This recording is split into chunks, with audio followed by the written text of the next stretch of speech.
final game of this four-game set with the Baltimore Orioles. The Twins enjoying a winning homestand, hoping to pick up another win and split this four-game series with Baltimore. The Twins with a 2.5-game lead in the American League Central, looking for win number 21 in the young season. And happy Mother's Day to you all, men and women alike. Well, it's a great day for you. It should be a good day for Twins fans with a beautiful day here at Target Field. Dick Bramer along with Burt Blyleven. Twins do have a winning record on this homestand, but the hits and runs have been a little harder to come by. That might get fixed today. Well, we hope so. Joe Mauer back in the lineup. Remember back on April 30th, Joe Mauer tried to take that little extra step going into a ball game against the Cleveland Indians.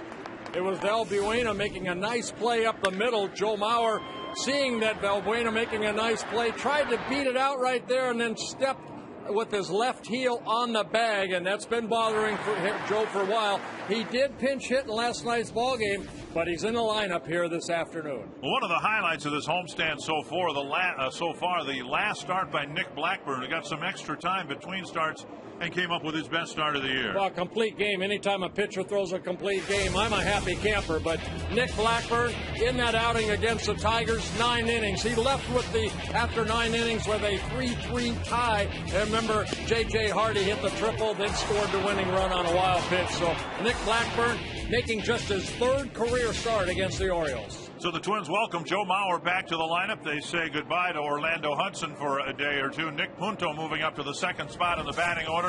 We'll have a little chat with Nick Punto and talk about his health situation when we come back.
Or go to NorthlandFord.com. By Menards. Save big money on all your home improvement needs at Menards. And by Arby's. Come into Arby's today for their new $1 value menu.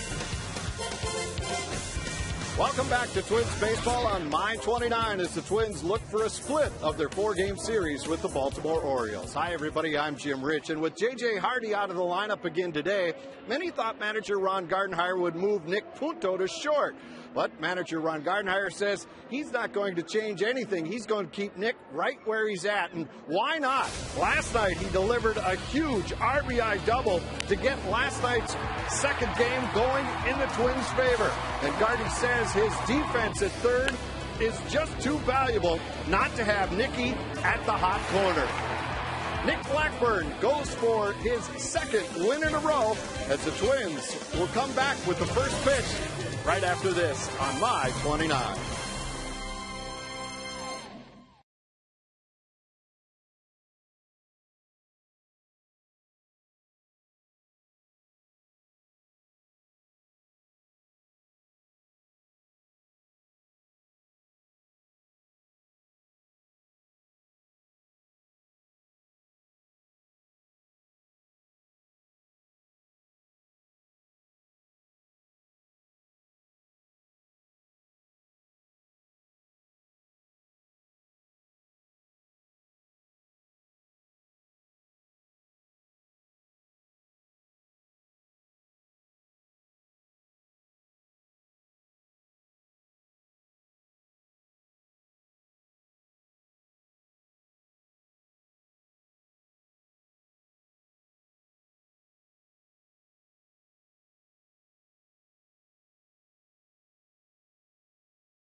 This four-game series. Twins lost the first two games to the Orioles, won the nightcap of the doubleheader last night, now have a chance to gain a split in the four-game series. Of course, they swept the Tigers to start the homestand, have two games left with the Chicago White Sox Tuesday night and Wednesday afternoon. Then the Twins are on the road for about a week.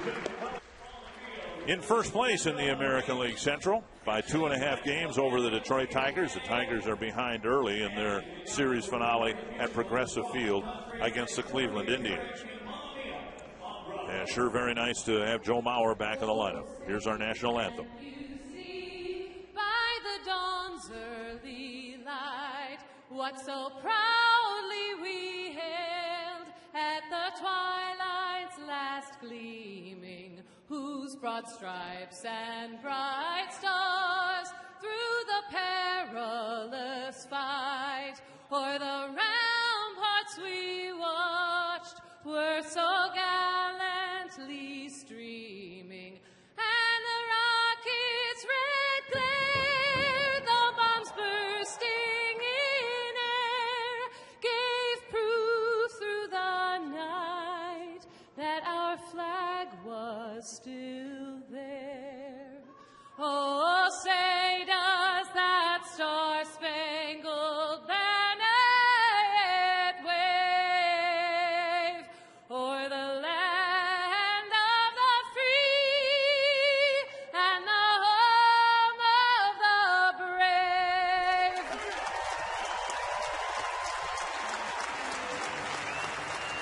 Nothing like spending a holiday at the ballpark or watching baseball on television if that is your option. And of course, Mother's Day for many people, one of the greatest holidays of the year. And Mother's Day and baseball combining to make this a very special day. They are Major League ball players. Many are husbands and fathers. All are sons. And on this special Mother's Day edition of Twins Baseball, we honor the women who helped guide these young men to their prominent stature in Twins territory. So thank you, and I love you, and happy Mother's Day. A lot of phone calls back home already have been made from the Twins clubhouse, I'm sure. And it is a beautiful day. Temperature upper 50s, around 60 degrees, and mostly sunny skies. Yeah, a lot of mothers having the opportunity to come here with their husbands, their children. Beautiful young lady right there. And a sun-splashed crowd here at Target Field. And the final game of the four-game series. Here's the Oriole batting order brought to you by Verizon. Cesar Esteuras leading things off. Ty Wigginton hitting second. Nick Markakis third. Miguel Tejada, the cleanup hitter. Matt Wieters, followed by Luke Scott, hit a home run in the ball game last night. Then Adam Jones, Garrett Atkins, and Nolan Reimold. Let's take a look at the Schmelz Countryside Volkswagen scouting report on Nick Blackburn. Making his sixth start. He's coming off his first career complete game in that 4-3 win over the Detroit Tigers. And his sinker was working. Blackburn has made 5 starts. He has had 7 double plays turned behind him and 2 big ones in his last start against the Tigers. The Northland Ford defense for the Twins. Delvin Young in left, and Art Span in center, Michael Kanier in right. Punto and Harris get the left side of the infield. Orlando Hudson out of the lineup with a sore shoulder. Morneau at first. Ramos behind the plate. And Harris getting the start at short with Casilla swung over to fill in for Hudson. And a first pitch strike to Cesar Esteuras. I mentioned the double plays on Scott Baker because Baker is not a strikeout pitcher. He's a contact pitcher. On Blackburn, because he needs to get fly ball outs like this one right here, and he needs to get ground ball outs. There's a fly ball out on the second pitch off the bat of Cesar Esteuras. Well, Baker again making his 6th start, looking for his 3rd win. Blackburn, 32 and 2/3 innings. He has given up 44 hits, 9 walks, 9 strikeouts, 7 home runs allowed. Kind of on the high side for Blackburn. And he's hit a couple batters. Nothing wrong with that. Here's Ty Wigginton. Snap bat, and that one will land out of Morneau's reach. The 7 home runs, only one American League pitcher has given up more home runs, and that's Javier Vasquez of the Yankees. Yeah, it just says, the first 2 or 3 starts for Blackburn, he just got that ball up. And Blackburn, again, when he is at his best, he keeps the ball down very nicely in that strike zone. Wigginton, 2nd in the American League in home runs with 10. In the dirt, and Ramos blocks it, 1-1. Blackburn, 28 years old. This is his 4th season with the Twins. Been very steady over the last 2 years, pitching almost 200 innings a year. And that's what the Twins hope to get out of Blackburn this year, 200+ innings. Half swing, and ball 2. For Blackburn, a home run in his first start, 3 in his second start, 2 in his third start, and just the 1 home run that tied the game in the 9th inning in his last start over his last 2 starting assignments. And now 2-2. But you combine things, and Blackburn giving up a opponent batting average of .338 and the high number of home runs allowed, and it's no secret why his ERA is a little bit under 6. Well, I mentioned before, only making his 3rd career start against the Orioles, and the Twins don't see the Orioles that often. He faced the Orioles once last year and then another time in his first start against the Orioles back in 2008. So 0-2 in his 2 other starts against the Orioles. And we won't see him again until the end of July when we go to Baltimore for 4. Hoping to pick up a win here this afternoon. Pounded foul. And it's still 2-2. Juan Samuel, the third base coach for the Orioles. John T-Bone Shelby at first. Former Orioles center fielder.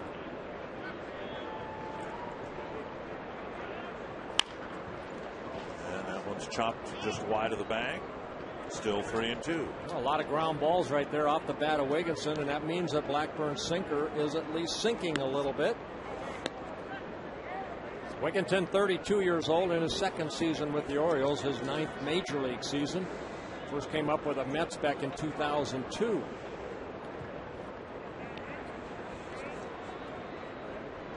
A total of 11 home runs last year for the Orioles, already with 10. Well, another high fly to center field. Span for out number 2. So finally, Blackburn disposes of Wigginton, and that'll bring up Markakis.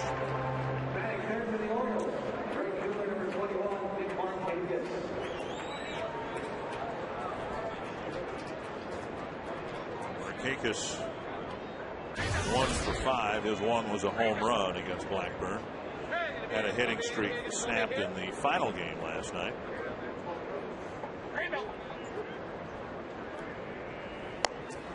Down and in, ball 1.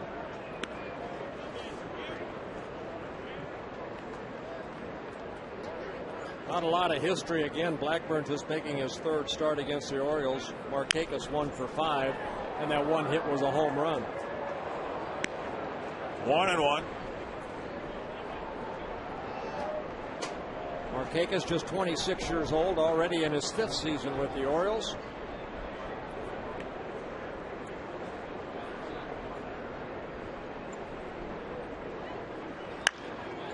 And now 1-2. Weather's been an issue in this series. We played in a steady rain Thursday night. Friday it was rained out, had a few showers, cold and windy in the doubleheader yesterday, but boy, for early May, a beautiful day here at Target Field. Oh, and Markakis buckles in pain.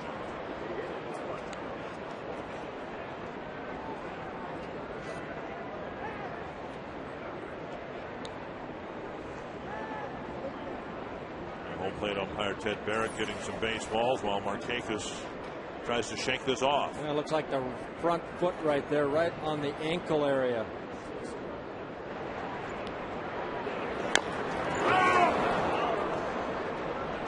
Remember in that Tiger series, Gerald Laird hit that ball right off his shin.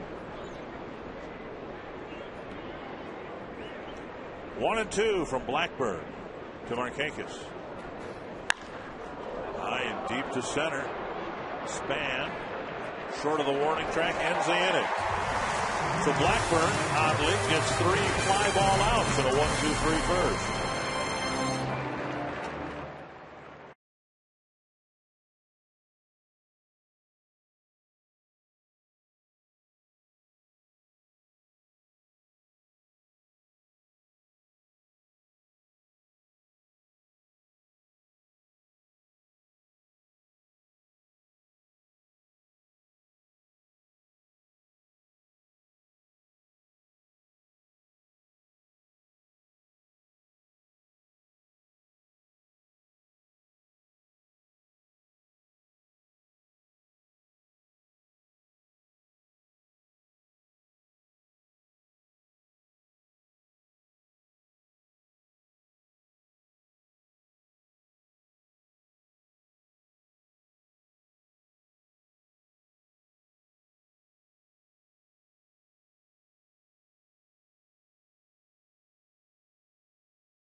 Concept batting order for the Twins on this Mother's Day. Denard Span, followed by Nick Punto, Joe Mauer, Justin Morneau, Michael Kadire, Delman Young with a good game last night.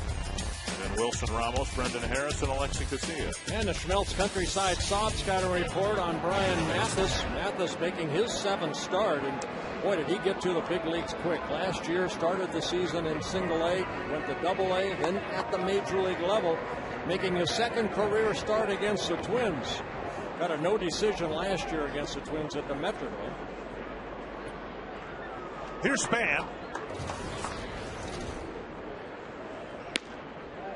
And he takes ball 1. Span did not particularly enjoy the doubleheader yesterday, going 0 for 8.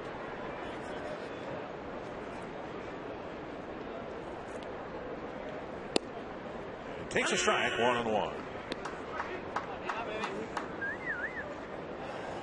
Span, Punto, and Mauer try to get the Twins on the board early.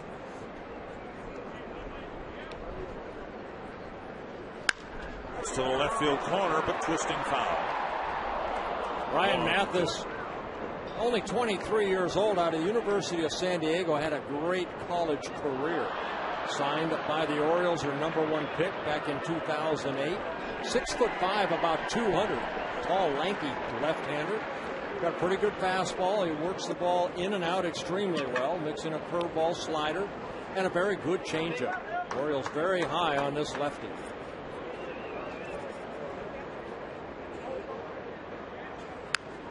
Span fouls it back. Throughout his career, it's just a young career. Mathis just making his 25th Major League start. Excuse me, his 15th Major League start.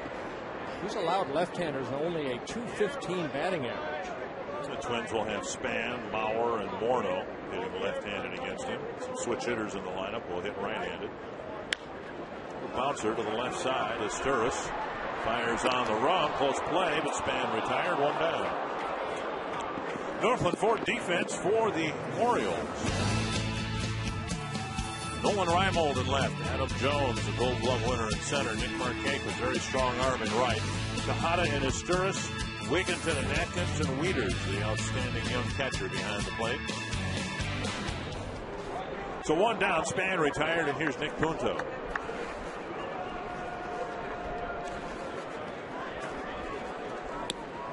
Moving a hand up the back barrel and taking a strike. Punto drove in the first run of the game last night with a double. Made a couple of nice defensive plays at third base again. As Jim Rich said, Ron Gardenhire didn't want to move him off third, given how he's played there defensively. And with J.J. Hardy and Orlando Hudson both out today because of injury, Harris and Casilla will be the tandem up the middle. 1-2. Mathis comes into this start with 4 consecutive quality starts.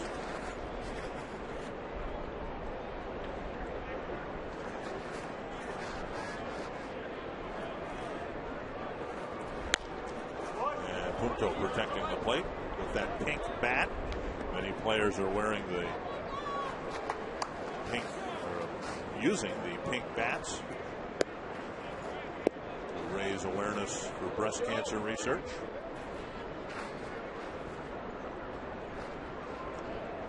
One and two. Up the middle, off the pitcher, and Punto will reach with a hit. Mathis appears to be okay. And Punto's aboard with an infield hit.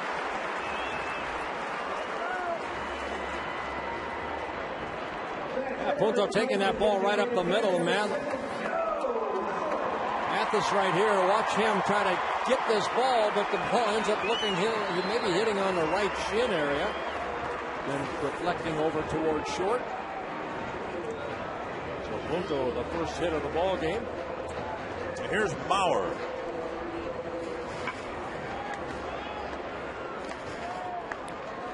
Mauer made a pinch hitting appearance last night, electrified the crowd, but he struck out and went back to the dugout and said he felt like he had a hole in his bat. Up and in, ball 1. Yeah, not too many times you hear that from Joe Mauer. Thought he was right on a couple of pitches, including the swinging strike 3, and didn't make contact.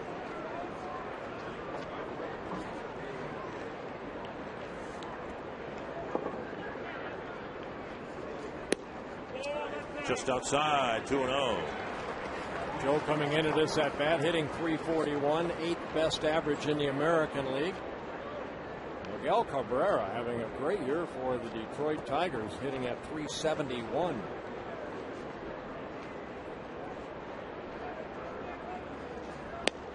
There's a strike on the outside corner.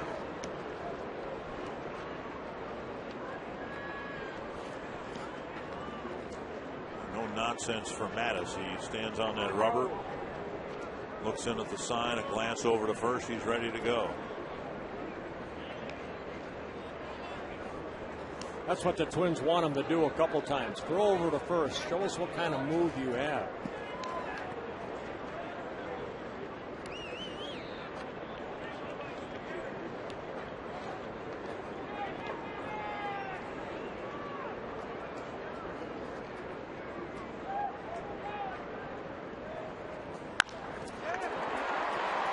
Fielded by Wigginton.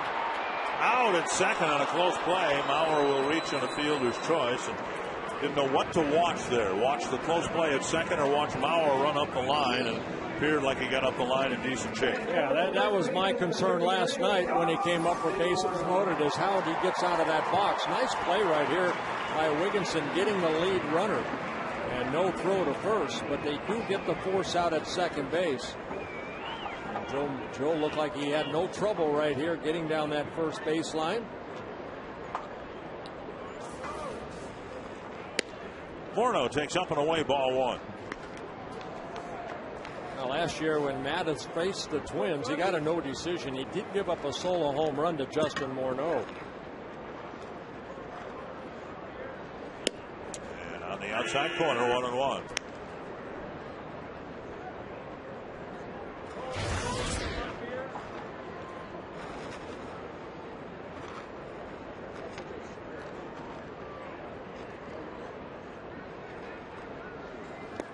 Check this swing. 2-1. Mattis last year, when he was called up, pitched 44 2/3 innings. The limit for rookie qualification is 50 innings pitched. So even though he got his feet wet last year, he's a rookie this year. 2-2. Pretty good numbers, really. The whole starting staff for the Orioles, pretty good numbers. They have just not had a lot of run support.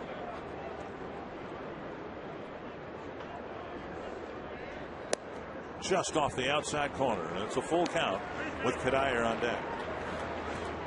In that ball game last year in Minnesota for Mattis, he worked 5 innings. He gave up 7 hits, 3 runs, a couple of walks, 3 strikeouts. Twins ended up winning that ball game 7-6 late. Morneau strikes out. Mattis pitches a scoreless first, giving up only an infield hit.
Baseball scoreless after one inning of play, and Joe Mauer back in the lineup today, and no one is as excited as Joe is himself because of all the work he's had to do to get himself back in the lineup. And it's just amazing, he says, that he actually works twice as hard when he's out of the lineup than not playing. But one big benefit of the new facilities here at Target Field, the underwater treadmill, is located right here. So it keeps him in touch with his teammates while he rehabs. When he was at the Metrodome, of course, players had to go off-site for treatment like that. That's just another plus of the Twins' beautiful new home. Dick and Bert? It really is a state-of-the-art training facility that they have here, and we thank you, Jim, for that report. One strike to Miguel Tejada. Of course, you had that at Metropolitan Stadium, the underwater treadmill, and all the therapy equipment that they have now. Well, back then in the 70s, you had one trainer, and as old Doc Lentz, I mean, a great man. But no, I mean, these players today, they have everything right here, which is nice. Another fly ball to right field. Doc Lentz, some analgesic balm and some white tape, right? That's right. Go get them. Twins baseball on My 29 is brought to you by Comcast High Definition. One down on the second. That'll bring up Matt Wieters. Well, you know what we mentioned last night, Dave Prumer and Rick McWayne, the great job that they do to get these players back on the field. They have it all right here, but Perry Castellano, the strength and conditioning fitness guy, I mean, they work their tail end off to make sure these players are as healthy as they can be. Dave Prumer right there. The fans come here and they see this wonderful ballpark. And it is, I think, very rapidly getting the reputation of being one of the fan-friendliest ballparks in the country. But unfortunately, there's so many parts of this ballpark that the fans can't witness, can't experience, like the training room, like our situation up here. I was telling you before today, I look at where we're at, and I don't know that there's a better broadcast position in Major League Baseball. We've got a spectacular view of this beautiful ballpark. That one will hook foul. The beautiful, Minneapolis skyline, and it's a treat for the fans to come here. It's a treat for us, the players and the trainers, everybody. Yeah, it really is. I mean, I know talking to Rick Olson, one of the guys that works for the Twins, he's in our fantasy camp. Right. He gives tours of the stadium. Now they get to go down to the visiting clubhouse, not the home clubhouse, when the team is away. Right.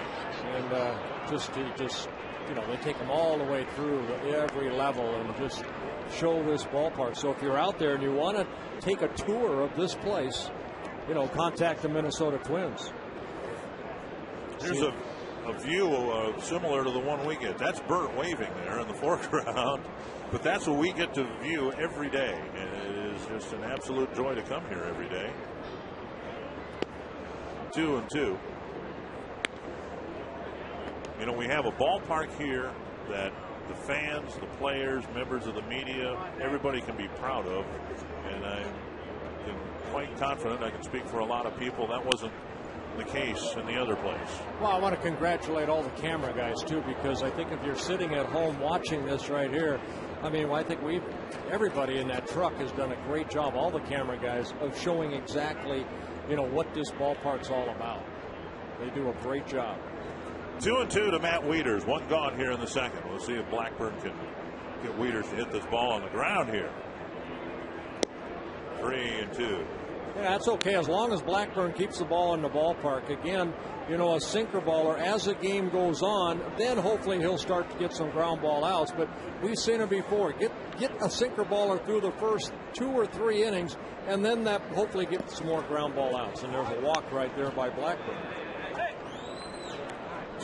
Home plate umpire Ted Barrett handed Ramos a ball with the pitch rolling between his legs. The one back by the backstop was still in play. We almost had 2 baseballs in this game. A 1-out walk for Wieters, and now Luke Scott. Now we'll see if maybe Blackburn can get a ground ball. Scott took a fastball yesterday and jerked it over the wall in right field for a home run. Yeah, the only damage that Baker made his only mistake. Baker pitched great 8 very good innings. That's chipped down the left field line. Delman Young plays it on a hop and gets it back in quickly, and that will hold Wieters at second base. Scott almost ran up on his heels halfway to second base. Another great job we saw yesterday in game 2, the nightcap, that Delman Young did a great job of circling a ball, and right there, good hustle, especially with this inside out swing right here. You can see the ball slicing away. Delman does a good job, races over there, and again gets behind the ball and gets it back in quickly. Those little plays right there sometimes go overlooked. You know, it's just that hustle of that defensive player to keep Scott at first and Wieters at second. But within that, Young's speed and quickness that he didn't have a year ago with the weight loss allows him to make a play like that. Strike one to Adam Jones. So a 1-out walk and a half wedge down the left field line for a base hit. First hit of the game for Baltimore, and the Orioles are threatening here in the second. There's a ground ball. And there's 1 out. Low throw. Morneau digs it out to get the double play. Casilla threw a sinker, and Morneau dug it out. Blackburn picked a nice time to get his first ground ball.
Michael Kadire to lead off the second for the Twins. He takes a pitch down and in, ball 1.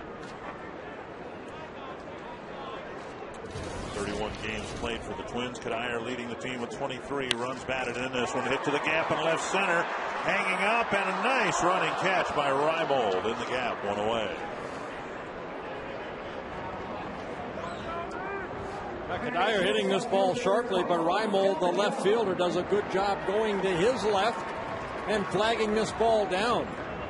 Reaching out, making a nice running catch for the first out. And now Delman Young.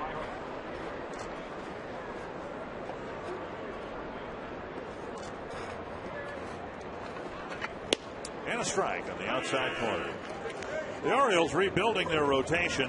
Mattis is one of 3 starters in the rotation with less than a full year of experience in the major leagues. Big swing and a foul to the net. 2 strikes. Delman Young had a nice night at the plate last night in game 2. A double in his first at bat.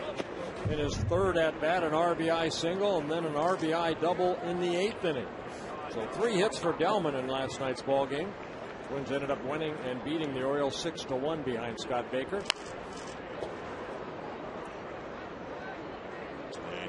fouls it away. Still 2 strikes.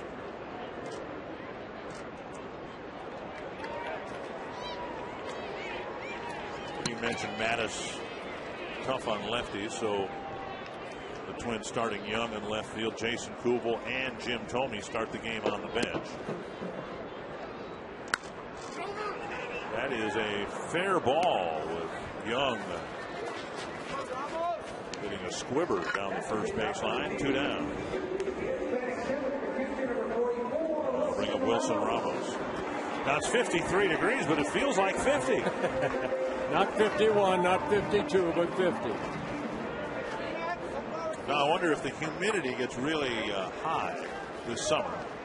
If we had, say, 84 degrees, whether we would have it feels like 87, something like that. Guess we'll find out. Thank you very much. 2 down. Here's Ramos taking ball 1. Now between innings, I went in and got a jacket. So that 53 degrees to me feels like 40. But that Florida weather has just thinned your blood. Oh, it really has. 1-1 to Ramos. Breaking ball. And it's a called strike. We haven't seen that pitch very often, and he threw it with a 1-1 count to Ramos. I was talking to Mike Flanagan, the color analyst for the Baltimore Orioles, about Mathis, and he really likes the way that this young man goes about his business. Chopper to third, barely misses the bag. Strong throw from Tejada. And the Twins go down 1-2-3 in the second inning.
A walk in the second inning, got a ground ball double play.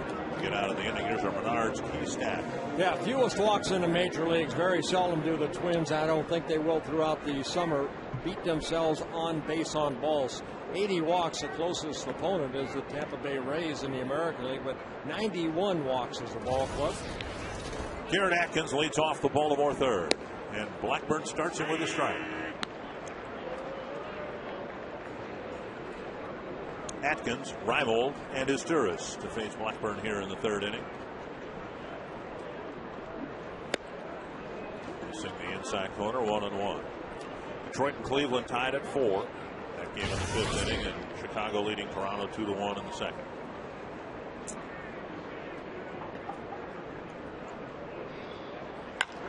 For the ground ball, Harris scoops and fires over to Morneau, 1 away. You can visit the official online shop of the Minnesota Twins at twinsbaseball.com. Browse the largest selection of official gear, including the latest apparel, nostalgic memorabilia, authentic classics for the whole family. Get your gear from the official source, the twinsbaseball.com shop. Accept no substitutes. Well, the Orioles beaten the last couple of balls into the ground. This one slashed foul. Reimold hitting ninth with one out here in the third inning. Blackburn has gotten to this point with just 33 pitches.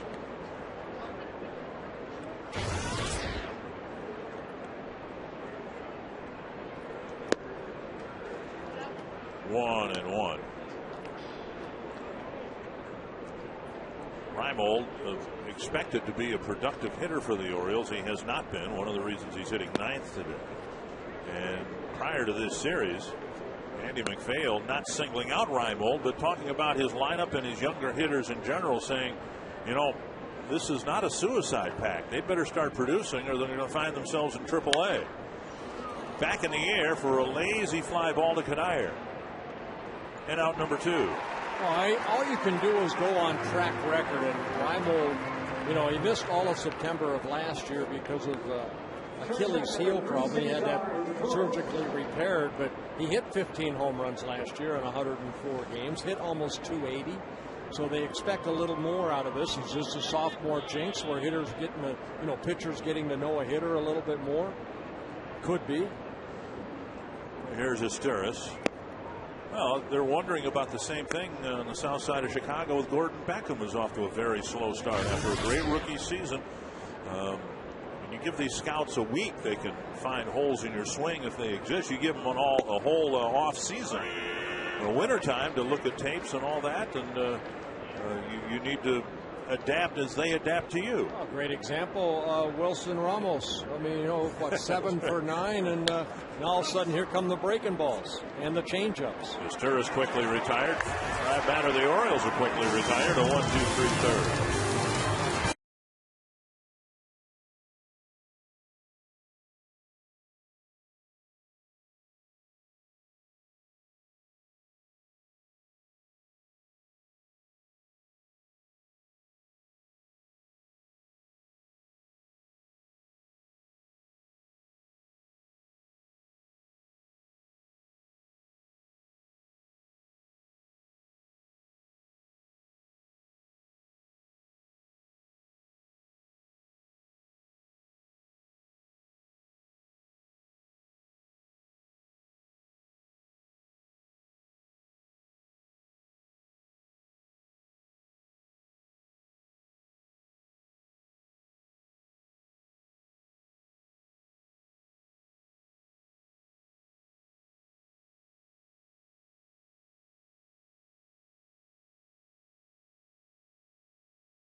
No score, bottom of the third. Brendan Harris hitting eighth will lead things off against Brian Mattis. He drills the first pitch into center field. Both Twins hits have been hit sharply right up the middle. One hit the pitcher Mattis, and that one sailed right past his right ear.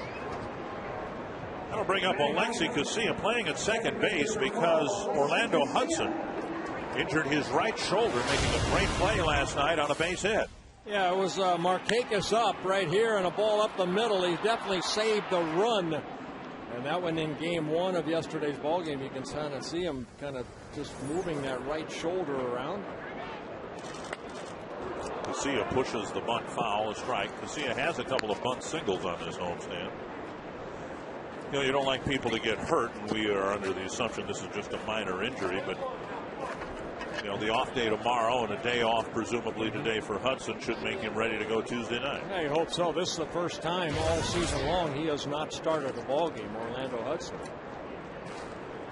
One strike to Casilla. And a pitch outside, 1-1. So now the only regular players that have been unaffected by injury are Span and Kadire. And then the tandem of Kubel and Young, I guess, in left field. That's a base hit to right. Sharply hit by Casilla, and Harris will check in at second base. So a promising start to the third inning. The bottom two hitters with sharp singles, and now Span will hit. Sunday, of course, is Twins territory on May 29. Next Sunday, we're off to the Bronx, and the final game of the series at Yankee Stadium next Sunday at noon on May 29.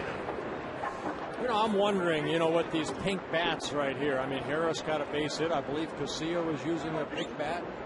You know, I mean, can they use it tomorrow? I mean, say they like the bat. Can they continue to use it? I don't know that. That's a good question. Yeah. I mean, hitters, you know, are very superstitious about the weight of their bats, and I mean, they get it down to an ounce, you know, of what they like to swing. You know, what if all of a sudden, you know, Harris likes that bat. He got to base it up the middle, and he gets 3 hits today. Can he use it tomorrow? Pretty certain he'd ask. Maybe not tomorrow, but Tuesday. To the gap in right center, and that'll run the gap. Harris scores. Casilla scores. Span on his way to third with a 2-run triple. Well, Span likes a pink bat too. His third triple of the year, giving the Twins a 2-0 lead.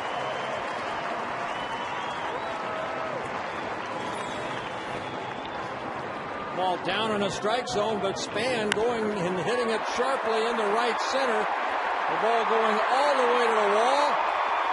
Jones plays it back in, but Span picking up RBI number 14 and 15 on the year on his third triple. And the Twins take a 2-0 lead. Infield in for the Orioles. Punto at the plate. He singled his last time up. Hit a hard grounder up the middle that hit the pitcher and rested in the grass. Strike, outside corner.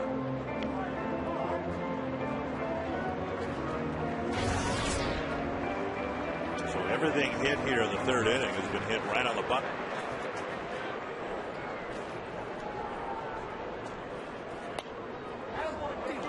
Two strikes. See, in your pink bat problem, if you will, I've often thought when they do that, and I wholeheartedly support using the pink bats to raise awareness, breast cancer research. But let's imagine something really memorable happens here today. Punto with a fly to left. Span setting up for a tag. Dry ball with the catch. And Span comes in. And a sacrifice fly makes it 3-0. A good at bat right there by Nick Punto, picking up his 7th RBI. Hitting it deep enough to allow Span to tag up from third and score the third run of the inning.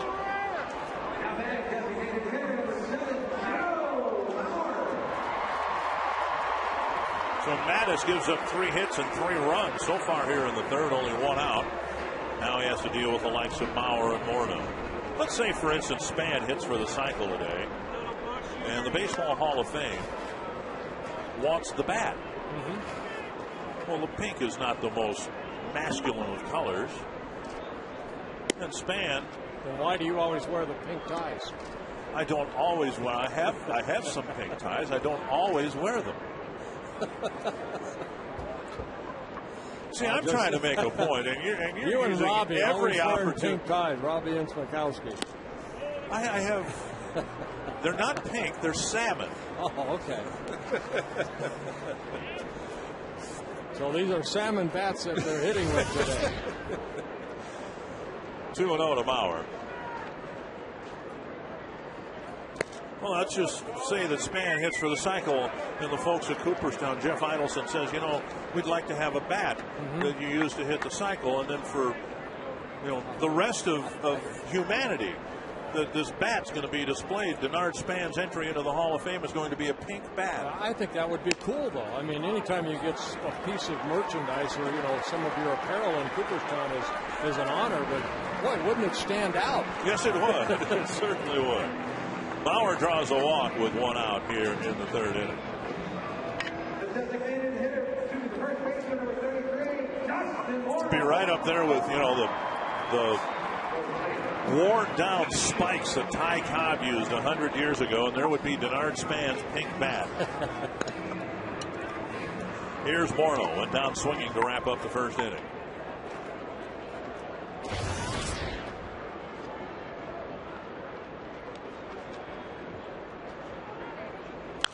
Foul back, one strike. Morneau, though he came up empty in the first inning, he's had some pretty comfortable swings against Mattis. Again, they took Mattis deep last year, and the only time that he faced Mattis at the Metrodome.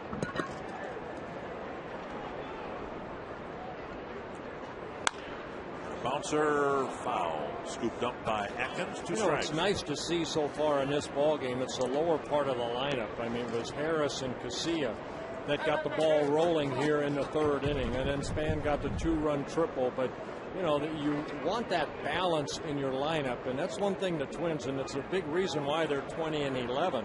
Everybody is contributing 1 through 9. Down and away, 1-2.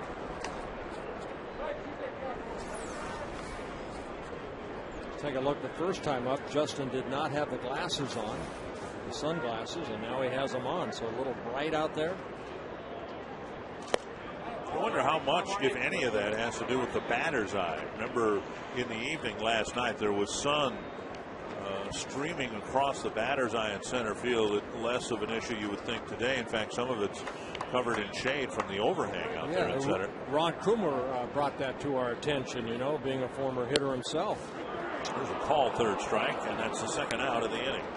And the second strikeout of Morneau, and the second strikeout for Mattis. And it'll bring up Michael Kadire. Good fastball, outer half of the plate. And Wieters just holding that glove right there and giving Ted Barrett the opportunity to ring him up. Kadire with a fly to left his first time up. And a first pitch strike.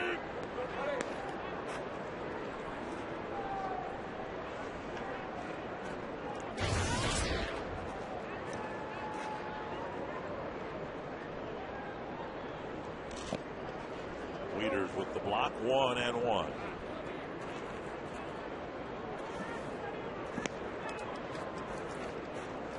Kadire's leading the team in runs batted in. Morneau not far behind at 21.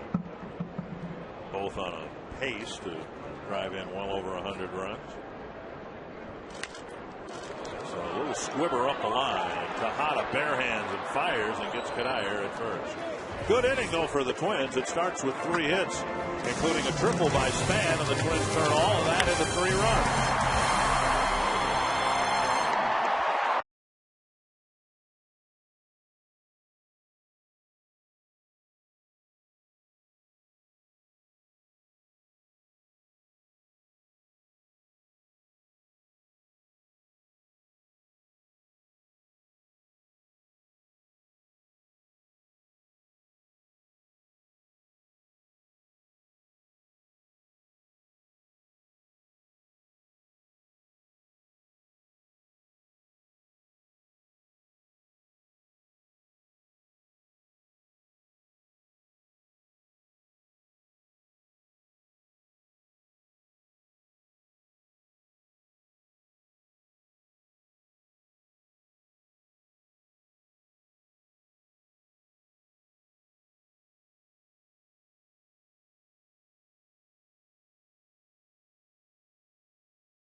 Deep fly ball to left field. So far, so good for Nick Blackburn. 3 shutout innings.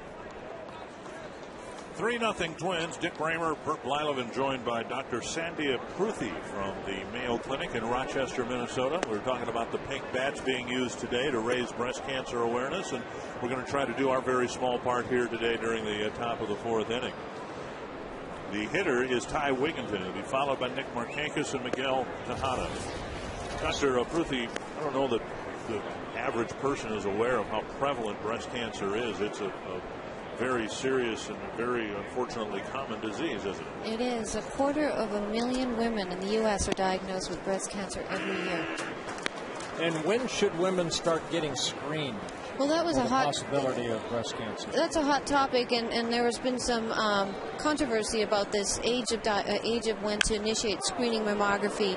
And I recommend my patients start screening at age 40 and continue yearly. So it's a yearly thing then after the age of 40. Correct. That is what has been the recommendation for many years.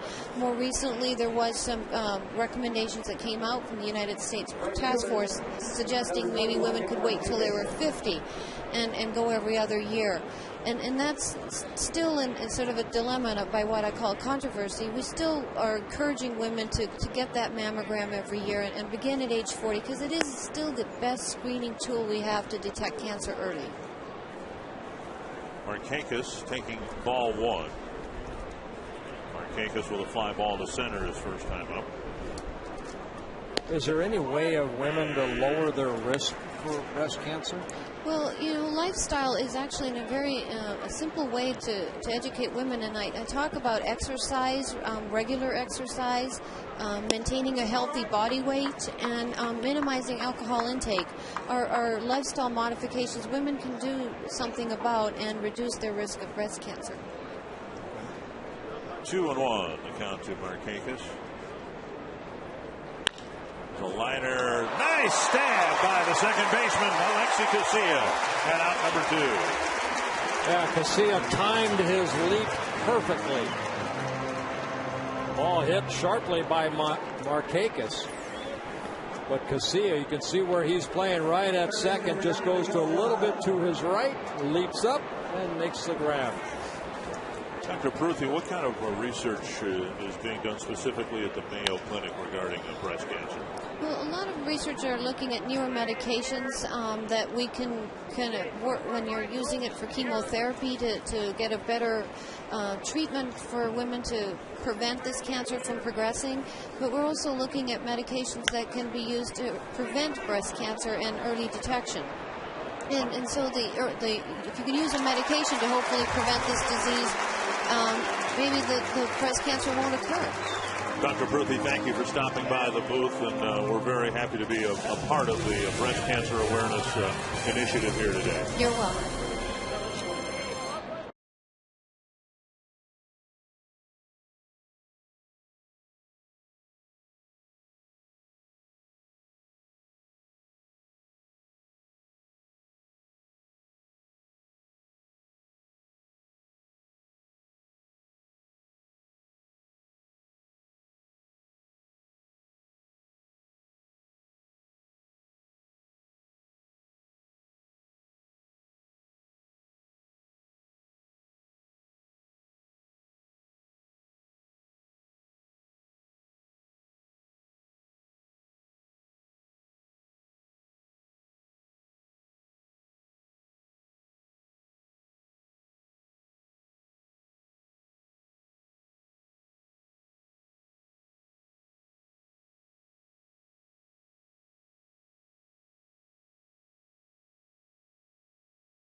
Cancer, the most common non-skin cancer in American women. Delman Young with an awkward swing, wearing pink wristbands today. And you can see how prevalent the disease is, despite the screening that was encouraged. Skied toward right field. Markakis with the sunglasses makes the catch, one away. You know, after she left, I wanted to ask her one more question because, you know, for breast cancer, she recommended, or, you know, everybody recommends 40 years old. But what happens because there's a lot of women before 40 that are diagnosed with breast cancer? And she said it's just, if you're a, you know, if you're a young lady and you feel some abnormal lumps in your breast area, have them checked out. Go to the doctor at that time. Don't let it wait and fester, and then, you know, eventually it turns out to be bad news. Ramos, the hitter, swinging strike.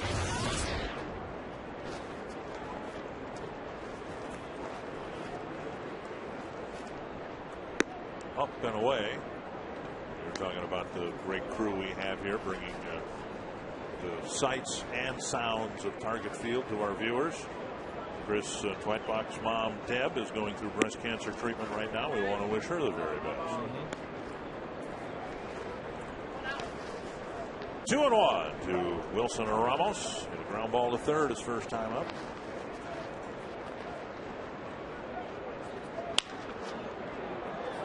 Sharply but foul.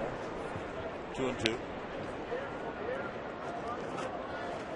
When I imagine the Twins getting an outdoor ballpark, and I imagine what it would be like, I imagine something like this on a Sunday afternoon. Of course, we'll enjoy it maybe a little bit more when it's 20-30 degrees warmer. But what a beautiful sight this is to see this capacity crowd in this beautiful ballpark, and that the Twins are leading 3-0. Not a bad sight either. Hey, you see the shadows of the players, and that's something that the Twins fans have not seen here in Minnesota for 28 years.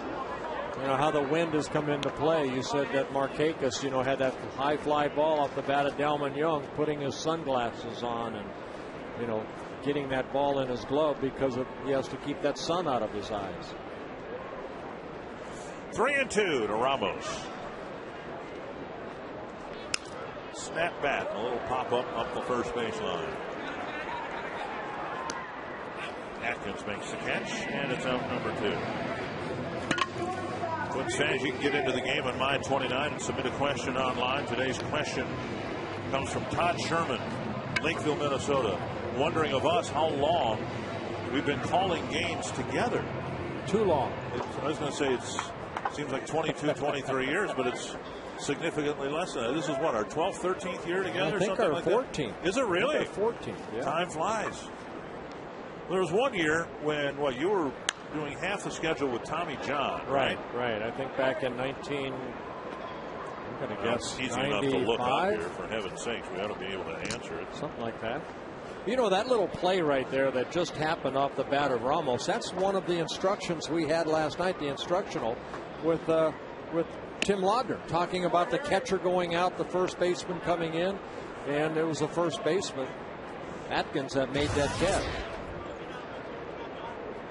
It's a play, they make it look so easy, but sometimes, you know, you have to have that communication on who's going to catch that infield pop-up. Well, now, the first year they have you listed in the media guide as a broadcaster is 1995. I believe that may have been the year that I split the games with Tommy John. That means this is our 16th year together. Here's another one to the gap in right center. Jones won't catch it. Harris has an extra base hit. I'm telling you, Harris is going to keep that pink bat. If he starts here on Tuesday night, he is going to be swinging a pink bat. He may end up hitting for the cycle. He won't have that option. It'll go to Cooperstown. Well, Harris with his third double of the year. That ball just kept slicing away from Jones. It looked like Jones might be able to catch up to it. But right off the end of the bat, that ball kind of slicing away. And watch Jones right here. And then he has to go toward the wall as the ball got by him. So a 2-out double for Harris. Let's see if Casilla can maybe knock him in right here.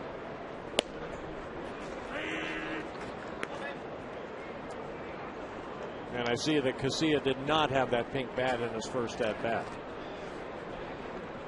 He did get a base hit to right field. Ended up scoring a run. 1-1.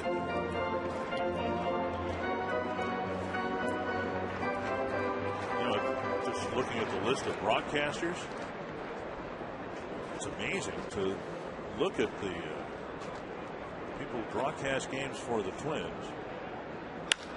One hit to left center field and tagged pretty well. Reimold won't get it. Casilla with his second hit, an extra base hit. The Twins get a pair of 2-out doubles. Boy, again, it's nice to see the lower part of the lineup really contributing here.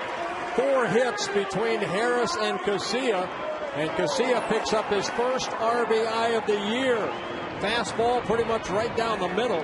And Casilla, good swing. Reimold goes after it. He can't catch up to it. Goes all the way to the wall. So Casilla getting a RBI double. And now here's Span, who got the biggest hit of the game. Drove in the first 2 runs with a 2-run triple. I'm just looking at the list of broadcasters here and how many Twins broadcasters came out of the roster of the '87 Twins. Ken Herbeck. Well, Al Newman. Right. Herbeck has his own outdoor show, but he's been in the booth with us a number of times.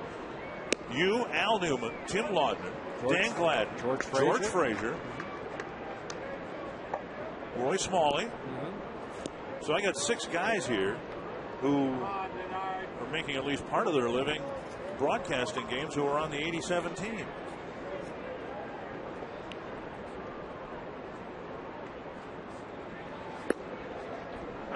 Juan Berenguer has a nephew who's in broadcasting. That's stretching the point a little bit. Tony Oliva was a coach for us. He's doing the Hispanic radio. Yeah. 2-1 to Span.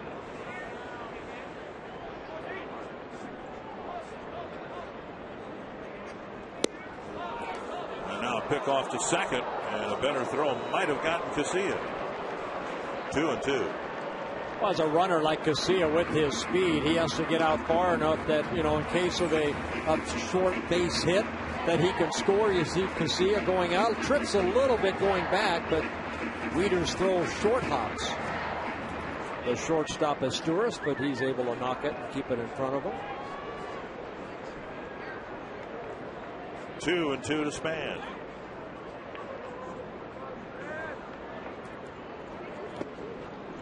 Nicely by Wieters, and it's a full count with Punto on deck.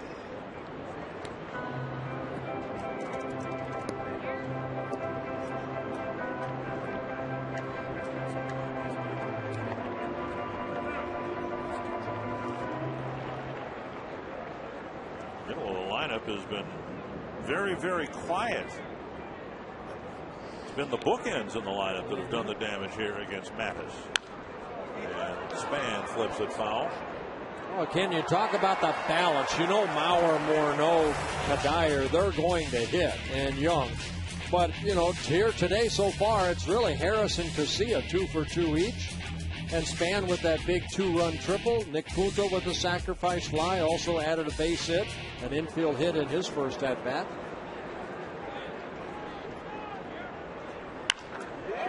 Base hit to left. Casilla flies around third. He's coming home.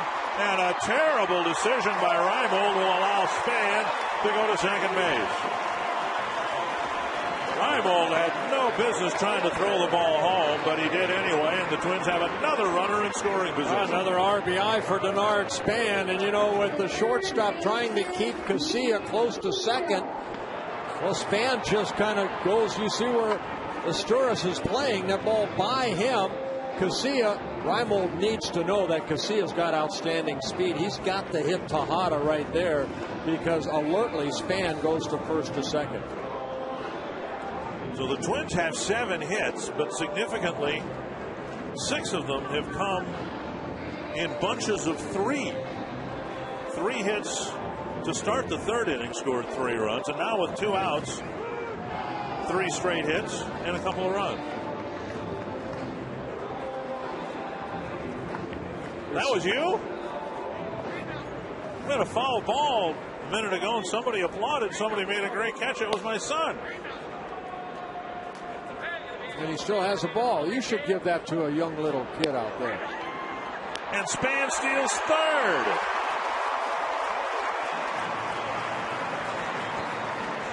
Are you kidding me? Okay, well, on Mother's Day, kind of a father-son moment here. Nice going. Well, Spann, you know what? No paying no attention. Spann saying, you know what? I'll steal my 8th base of the year right here. You're not going to pay attention to me? And with 2 outs, you stay aggressive on the base pass. Spann stealing third. So 2 out in the inning, but it's been 2 out for a long time. And now Punto, the little fly ball. Base hit! 4th straight 2-out hit. And the Twins get 3 in the 3rd, and now 3 here in the 4th.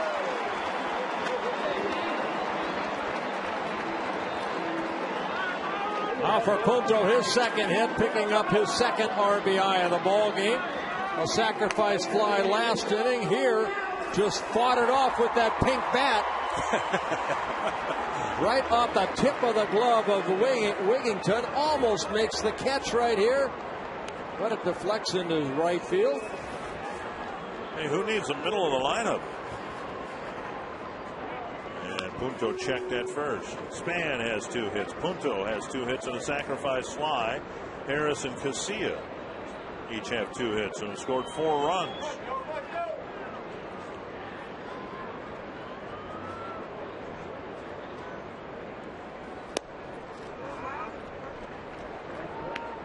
And ball 1.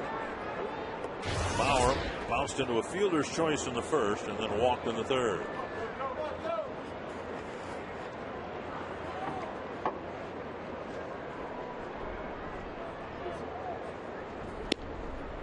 And at the knees.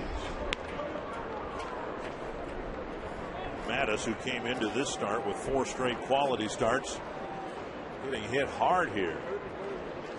Yeah, Twins with 6 runs on the board, the most runs he's given up in an outing. His shortest outing coming into this game, 5 innings in his debut this year for the Orioles back on April 8th.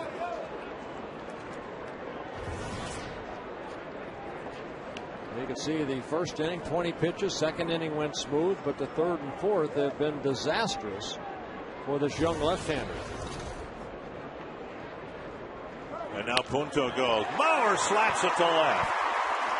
5 straight 2-out hits.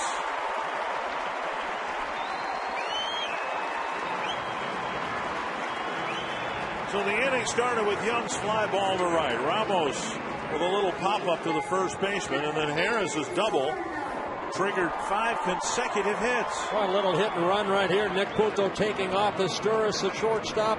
He was the one to cover. And we'll have a pitching change here in the 4th inning. Mattis knocked out in the 4th.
Just, make sure that's still fun for me. So that's good.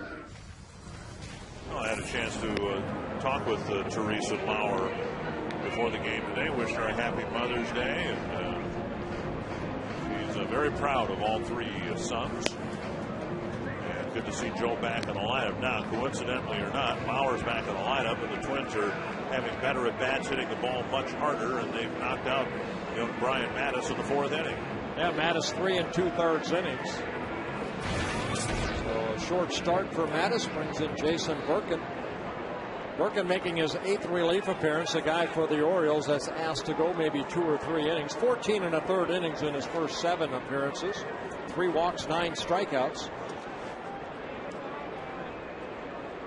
And now here's Morneau, 1st and 3rd, and still 2 away. Pretty impressive 2-out rally. It looked like this 4th inning wasn't going anywhere. And then Harris rifle a double to right center field.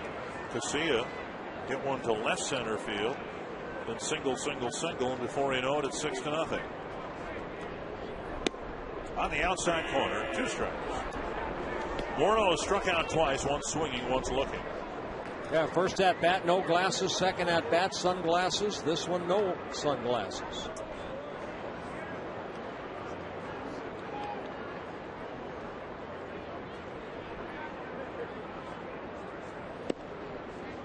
1-2. Working with a sinking fastball, working Morneau away as a sharp slider, curveball, and a changeup in his 2nd season with the Orioles. And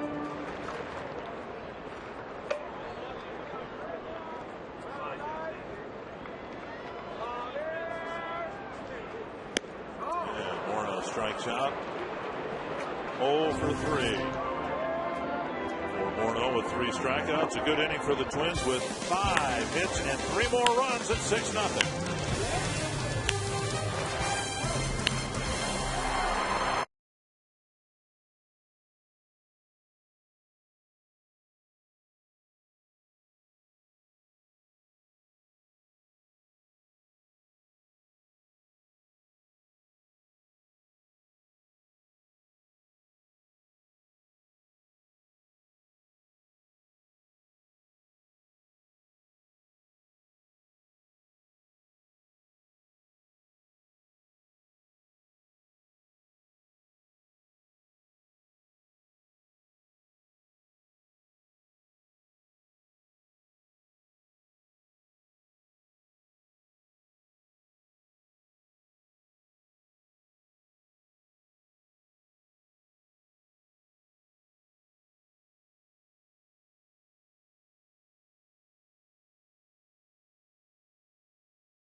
Couple of 3-run innings for the Twins, and Nick Blackburn's been staked to a quick 6-0 lead, and he'll face Matt Wieters, Luke Scott, and Adam Jones. Yeah, the pitch count outstanding. That last pitch is 50. 34 have been strikes for Blackburn. Just 1 walk, no strikeouts.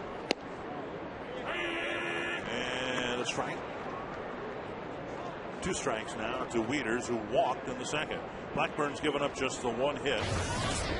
That off the bat of Luke Scott.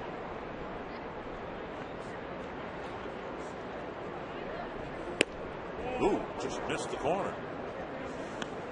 Still, it looks, you look at the score sheet, as impressive as it's been, Blackburn getting more fly ball outs than ground ball outs. Last night, Scott Baker got more ground ball outs than fly ball outs. The ground ball should be turned into an out. One down. Well, this was remarkable. My son Eric came with me to the game today. I wasn't sure where he was, and I found out where he was. Designated hitter number 30, Liz Scott. Pretty nice pitch. There he is, right there. Eric, you are hereby circled. And we always tell people to bring their gloves, and he brought his glove and made the catch. Now let me see the ball. Here we go. Let me find a young little kid. Congratulations, Eric. And your dad told me all this time you couldn't catch. Here's Scott. And he lifts it deep down the left field line, chased by Young, but it'll drift back into the seats. Hey, we want to send our best wishes to Miguel Ramos, Patrick Klinger's staff. He's on the Twins staff. He's having a quadruple bypass surgery on Tuesday. So, Miguel, good luck to you. Our prayers are with you and your family.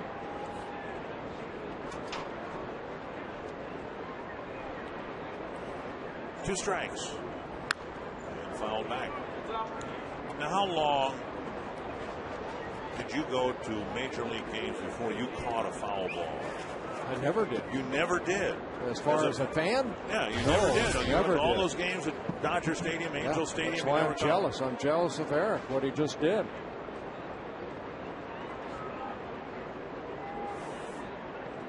Now, did you ever catch a foul ball? Ground ball to second. To see him.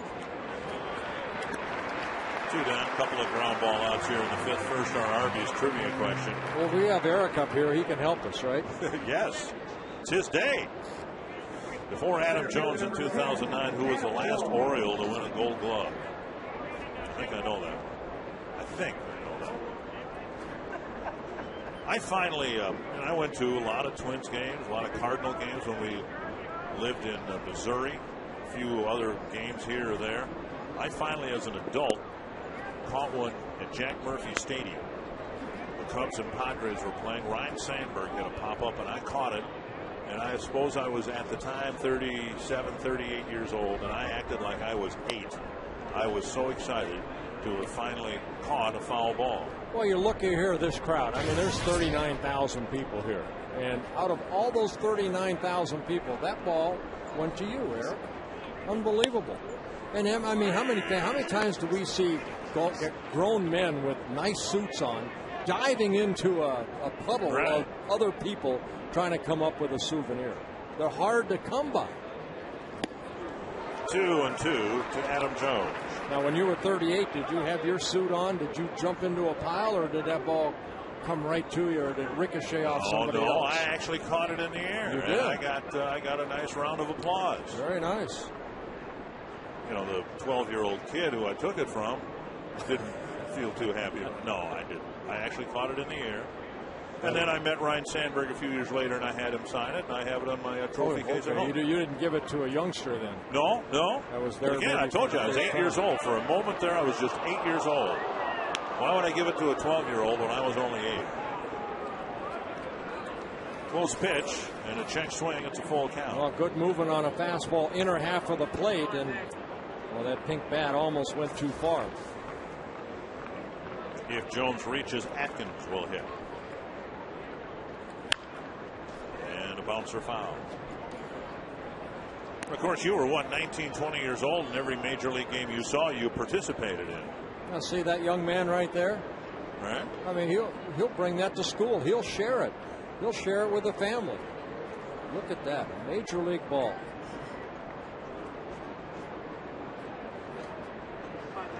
It's got pink on it, but it's okay.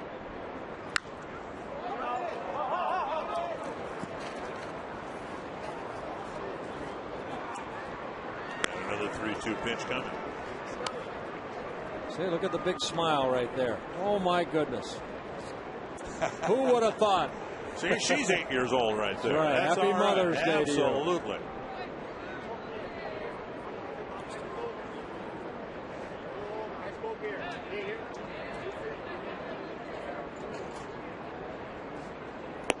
And ball 4. Second walk issued by Blackburn, and it'll get Atkins to the plate here in the fifth.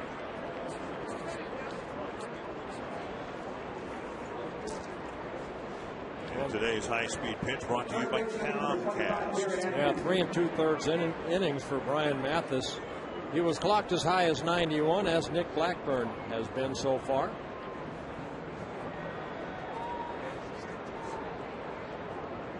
Atkins with a bouncer to short, his first time up. Low, ball 1.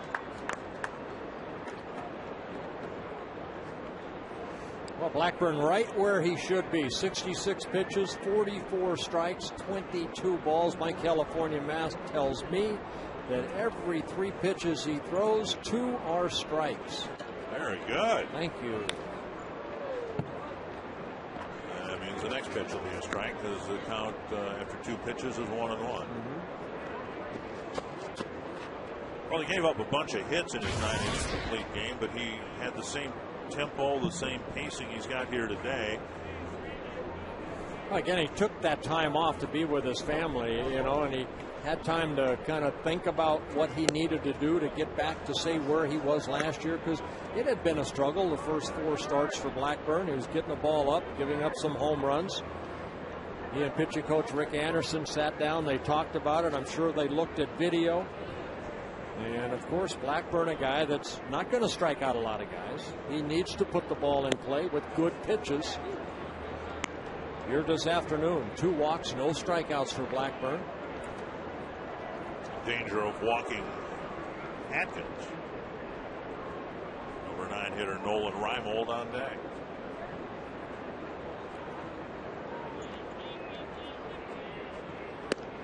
And 3-2. Now see what Justin will know. He'll let Blackburn know he's going to play behind him. Good fastball right there, inner half of the plate.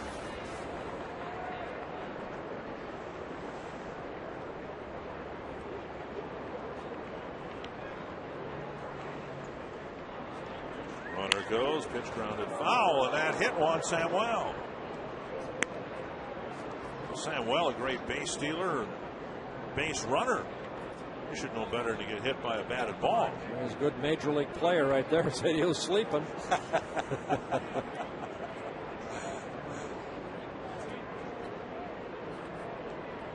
Another 3-2 pitch coming, and Jones, of course, will take off early again.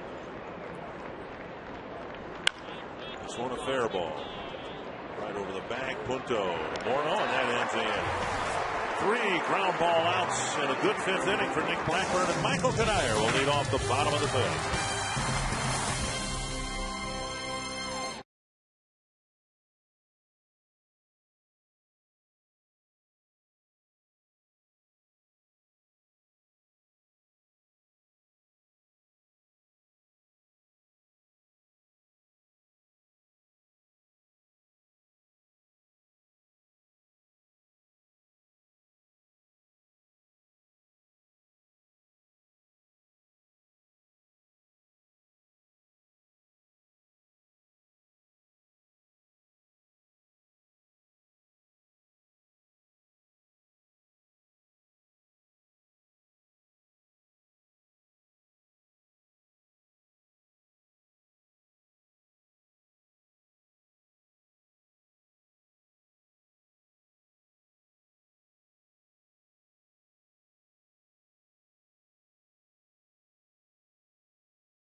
I wanted to say Happy Mother's Day and thank you for instilling the life lessons not only on the field but also off the field, and they've helped me get to where I am. So thank you, and I love you, and Happy Mother's Day. And Michael Kadire leading off the 5th inning against Burkett. Had a chance to talk to my mother early this morning, also last night, and with her cast on that broken wrist she has, she also found out she has a couple cracked ribs too in her falls. From that fall a couple weeks ago. Yeah, she's doing okay. She's a trooper at 84 years old. Working last year, a starter for the Orioles, made 24 starts, but he was 6-12 with a very high ERA. This year, out on that bullpen is kind of a long man for Dave Trombley and the Orioles. 3-0 to Kadire.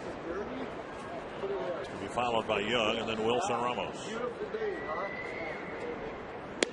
Down the middle of strike. If I look back, I think I might have played more catch with my mom than my dad. They were both there for the Little League games and all that. There's a high fly to right center field. And Markakis puts it away, one down. My mother is at our games, but she always sat on the opposing side because she wanted nothing to do with my dad during a baseball game. You told me your dad was sent home once or twice. Off the school grounds, yeah, or we'd have to forfeit. He didn't like umpires. So it comes naturally for him. Yes, he did not like umpires. There's a gene in the Blyleven bloodstream. Yes, there is. Ramos takes ball one. I remember my first game I ever pitched at Anaheim Stadium. I was talking to my mother, and she says, I don't care, son, if you win or lose. Just hit me a double. And I hit a double that game. Oh, you did? I hit a double that game, and I was standing at second base, and and this was in Anaheim. I was with the Twins in 1970, and I was looking around, where are they sitting? I saw a section, and I saw my mom stand up with both her hands over her head like, he hit me a double. Fly to short right, but this is trouble. Nice running catch by Wigginton for out number 2.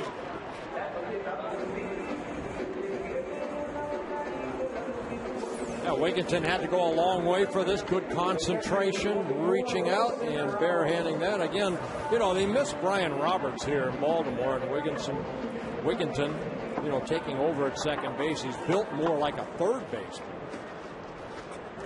Here's Wilson Ramos, who's built like a brick ballpark. One strike.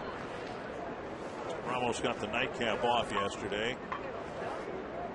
Mauer taking another big step forward in his recovery from his injury, and the assumption is that when Joe starts catching, Ramos will get sent back to AAA so he can continue to catch and get his at-bats. And congratulations to Drew Butera, too. That big 2-run bases loaded single that he got last night.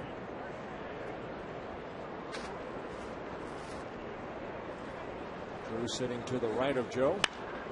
Toward the hole. Backhanded by Asturis, and he throws him out. A 1-2-3 fifth inning for Burkett. On to the 6th. The Twins up by 6.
during his time here with the Twins, including last night when he pulled off this barehanded grab. Now, I talked to Nick this morning about it, and he says he has a clock in his head that he says on average he has 4.4 seconds to get that runner at first. So off contact, he has to decide whether he's going to barehand it or not. And he says the most critical part is that he has to watch the ball go into his hand, because he says even more so because he claims he has stubby little fingers. Back to you guys. You know what? Both third basemen in this 4-game series have had really nice plays. Tejada's come in and, you know, a couple times barehanded the ball to get that runner at first base. Punto's done it already a couple times. I think that's probably the hardest play for a third baseman, because Punto's playing back, and we've seen that swinging bunt that ends up between, you know, home plate and third base bag, where that third baseman has to come in and either get it in the glove real quick or try to barehand. High chopper over the mound. Punto quickly fires. Good play, or excuse me, Casilla. And he made a fine play. It's an infield hit for Reimold, leading off the 6th inning. Minnesota Twins have teamed up with the Minnesota DNR to turn broken lumber into new trees. Every time this season a Twins pitcher breaks an opponent's bat, 100 new trees will be planted in Minnesota state parks and trails. Twins support the state parks, and you can too. Learn more at www.mndnr.gov. As Turris taps it foul, as many broken bats as we've seen, it'll be in Minnesota will look like it did before the glaciers rubbed all the trees out.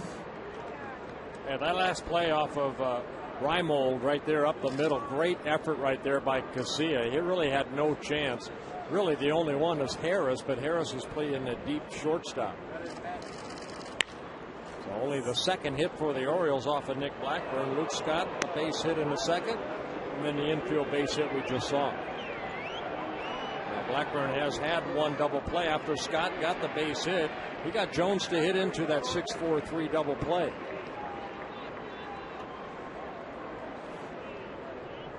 Two strikes.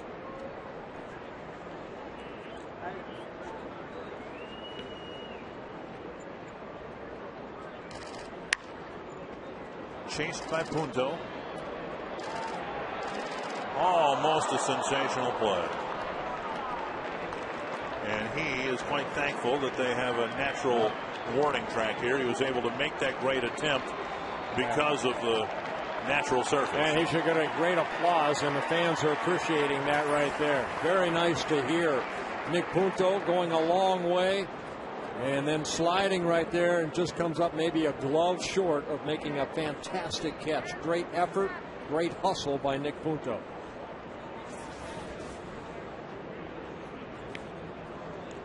Two strikes again to Esturris. Chopper to Morneau. Good throw for the lead run. The lead runner, one away. And Esturris reaches on the fielder's choice.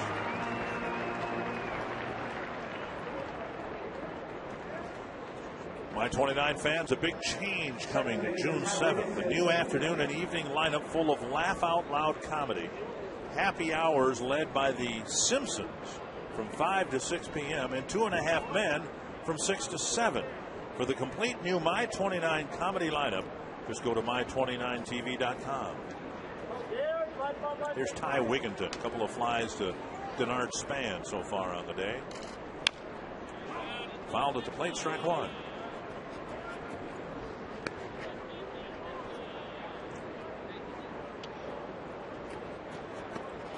Well, we saw earlier in this homestand and today the Blackburn the Twins are counting on here more often than not. Coming into the game with a .338 opponent batting average, and he's given up just 2 hits so far today. Another pop-up near home plate. Mauer with just enough room, or Ramos rather, just enough room behind the plate. Out number 2. Again, the instructional that we did with Tim Laudner. It's funny how some of these things pop up, but that's what Timmy was talking about, how you come back. And on a play like that, you don't go to the ball because that ball will drift back, and exactly how Ramos caught it right there. Watch him right there. Makes a nice catch. They showed that on the big jumbotron here. Watch Ramos right here. Look for the ball first and then kind of go back. Exactly what Lodge talked about. That ball's going to drift back toward home plate, and he makes the catch. Then you hang on to the mast till you know where the landing spot is, and then you look for the umpire and throw it at him. It's only a shot to get him. Give it a spin. 1 strike. Cleveland's jumped on the Tigers. They lead Detroit now 7-4. Chance for the Twins to pick up a game on Detroit, perhaps. Another good inning for Blackburn. He's throwing 83 pitches and pitching 6 shutout innings.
Bottom of the order doing well. Joe Mauer back on the lineup. Harvey's trivia.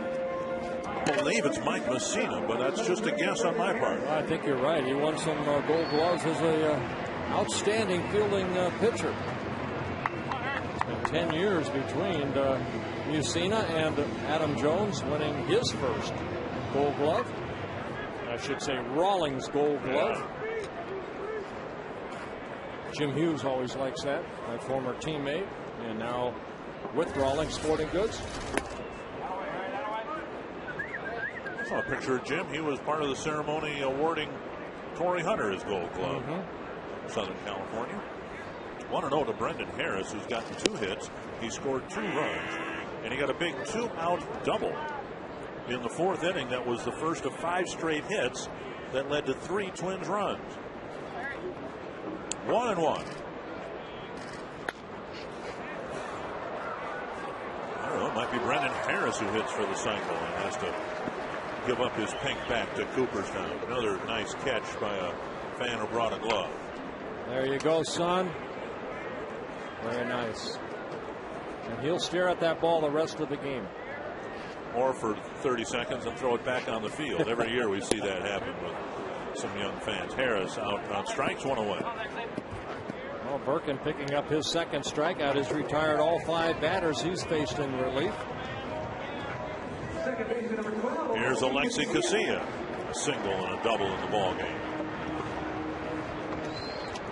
Pretty much whatever Harris has done today, Casilla follows. Harris singled in the 3rd. Casilla singled in the 3rd. Hey, Mom, guess what? Daddy caught a ball. It's to left field. It's drifting back near the track, on the edge of the track, caught by Reimold. 2 away.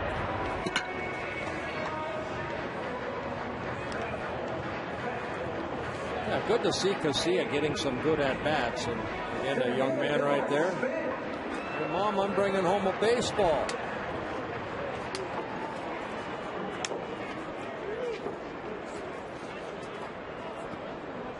Span has driven in 3 runs and scored 2.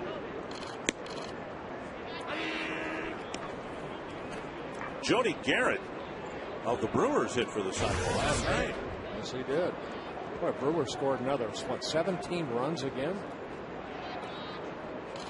It's one of those years for them, feast or famine. They're either scoring 13 to 20 runs or having a tough time getting runs.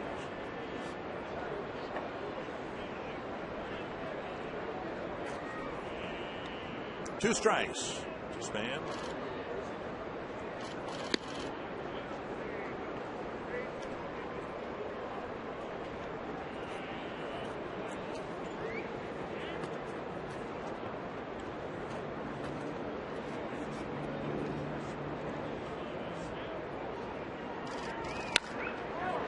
Hit to the left field side and another base hit. Not a double or a home run, just his third solid stroke of the ball game. Again, you always see Denard Span. You leave it up, he'll hook that ball down the right field line. But when he's swinging the bat good, a lot of his hits are in the gaps.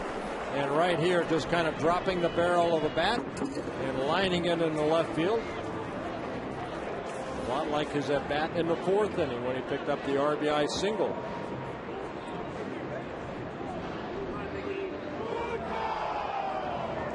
Nick Punto had a good day at the plate with a couple of hits and a sacrifice fly. 2 runs batted in.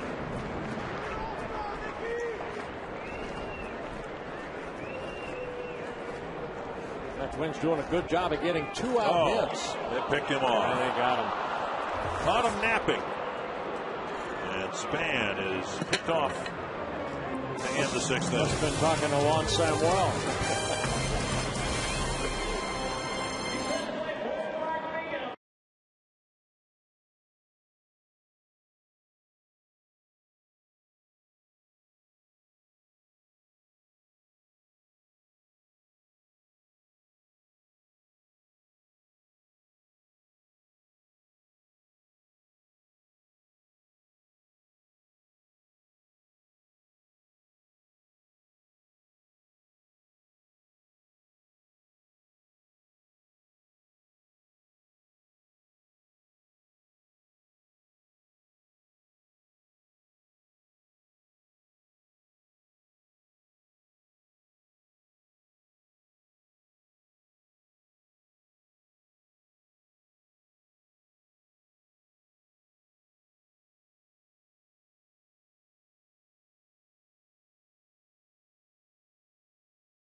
Twins with a 6-0 lead. Nick Blackburn, 6 shutout innings so far. He's thrown 84 pitches, 58 strikes, a couple walks, no strikeouts for Blackburn. And he's been able to get 9 ground ball outs and 9 fly ball outs. Down and away on the first pitch to Miguel Tejada. Middle of the Baltimore lineup facing Nick Blackburn.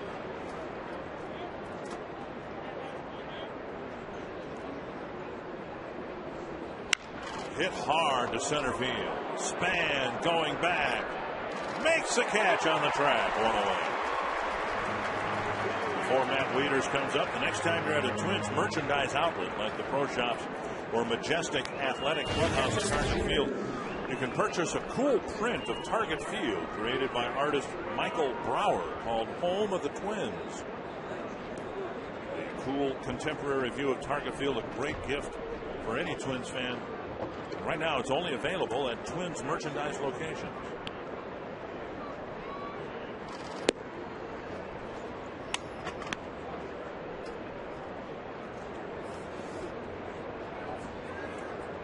One and 0 to Wieters. 1-0. 1. Yeah, I know there's a lot of Circle Me Bert signs. We can't get everybody, but happy 98th birthday yesterday to Don Stewart. He's here at the ball game today with a sign. But want to wish you a happy 98th birthday yesterday. Backhanded, knocked down by Casilla, and he throws not in time. So it hit him squarely in the middle of the glove and bounced out. Well, they give him a base hit because Casilla had to go to his right. And it would have been a great play for Casilla, but he gets an infield base hit. 2 of the 3 hits off of Nick Blackburn, infield base hits. That's Casilla right here going to his right. And a ball that he probably says I should have caught, but the ball hitting the glove and popping out. I remember a couple of years ago when Casilla had won the second base job for the Twins. And Ron Gardenhire talked about that play. Gardy, of course, a middle infielder by trade in his playing career. And they worked hard with Casilla to try to soften his glove. He had that play, something similar to it, happen a number of times. And they worked on trying to receive the ground ball with softer hands. Palm olive, I think, does that, doesn't it? Use palm olive on your hands. Isn't that supposed to soften your hands? They didn't try that. I think they hit him hundreds of ground balls in the hopes that that would take care of it. 2 strikes here to Luke Scott.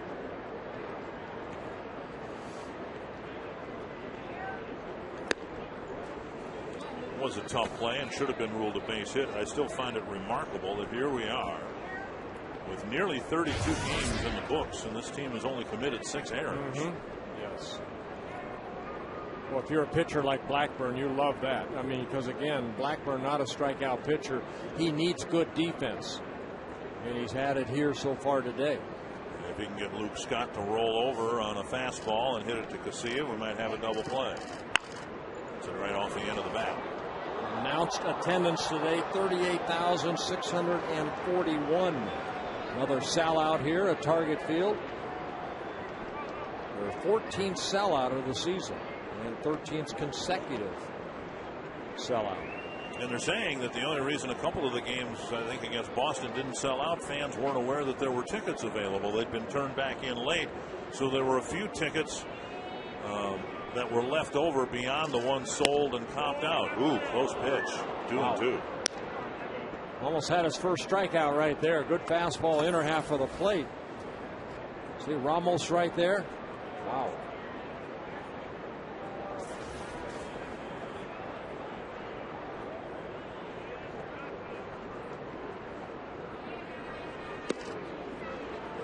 And now 3-2.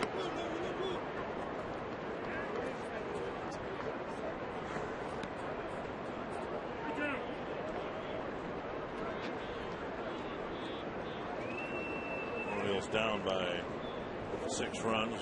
Little chance, I would think, that Wieters would take off, but we'll see. He stays put, and the pitch bounced to short. They've got one. And a close play. Scott beats the relay, 2 down. Yeah, Harris kind of threw Casilla right there. A little bit of a changeup, and Casilla tried to turn the double play, but Luke Scott stays out of the double play. Right off the end of the bat, and right there the Harris over to Casilla, and Scott just beat it out. And that's what you want to do as a shortstop. Make sure you get that lead run, that force out, and then it's up to Casilla, and he did everything possible to try to get it over to Morneau, but Scott beat it out. Delman Young coming in. Did he get it? No. A trap, and it'll be a base hit.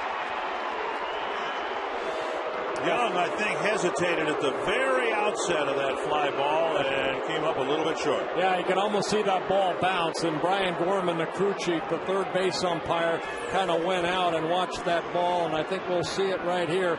Great effort right here. You can see it being trapped right there. Delman trying to say that he caught it. He came up. Ooh. Oh, that ball right there. Now that looks like he caught it. It sure does. That looks like a great catch by Delman Young. Yeah. That won't count.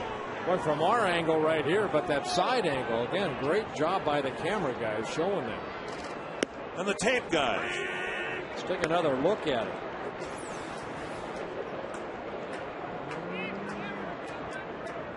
It looks to me like he got leather between the ball and the ground. One strike to Atkins. And now a ball.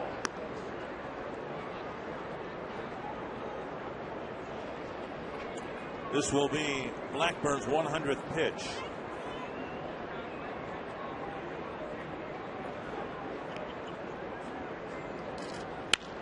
Driven to left.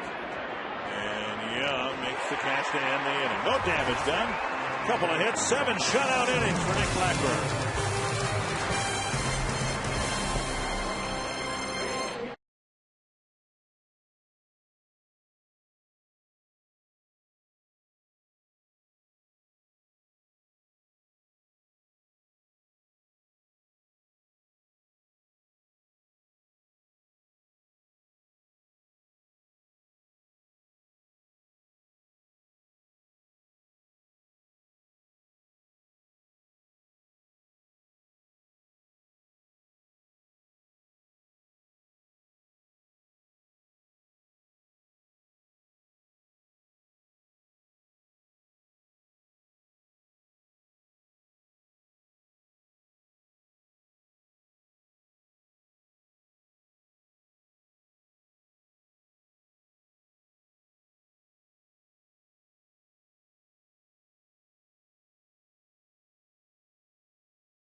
And it looks as if, unless things fall apart here, they're going to come out of this 4-game series with a split.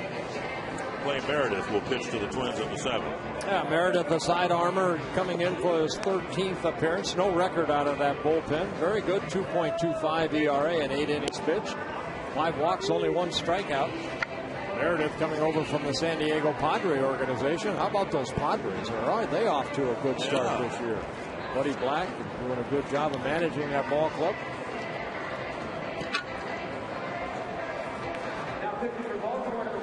We're going to take another look, I think, of Dalman Young's great catch out in left field. That was called a base hit. Take a look at Dalman coming in, and I think this is what I saw from our angle, that ball right there. It looks like it hit the turf first, but I think this angle right here shows that he definitely looked like he got the leather underneath the ball, the glove. Great effort right there by Dalman Young. McPunto's driven in a couple of runs. He takes a strike from Meredith. Punto, Mauer, and Morneau face the sidewinder. 1-1. Bottom of the 8th at Progressive Field. Cleveland still leading Detroit 7-4. Roller to second, and Wigginton gobbles it up for the first out.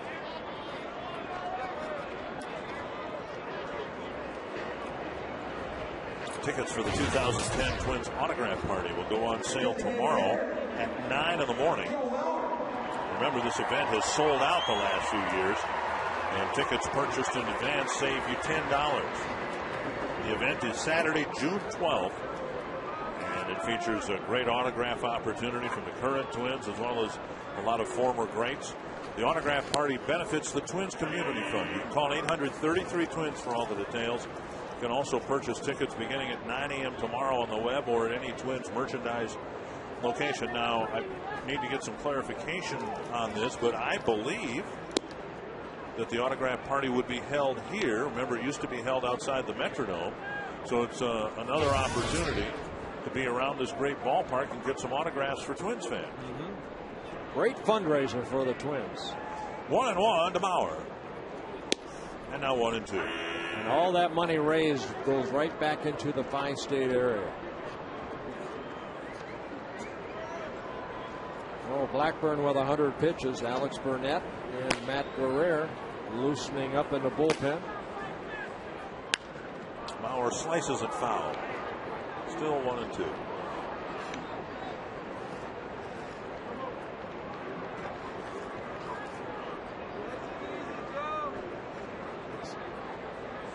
And they're pretty happy too. Another happy camper. Don't see too many guys like Meredith that throw from underneath like he does, that sidearm delivery. That's always puzzled me. Why? I mean, for every pitcher that works their way through the minor leagues and gets to the major leagues, there are 15 or 20 of them or more that never make it. And if you get to the point where you don't think you're going to make it, why wouldn't you come up with a gimmick of some sort? Just give it a different angle. Yeah. Bounce foul. Meredith came up with the Boston Red Sox back in 2005. Spent 4 seasons with the Padres before getting over here to Baltimore in a trade in July of last year.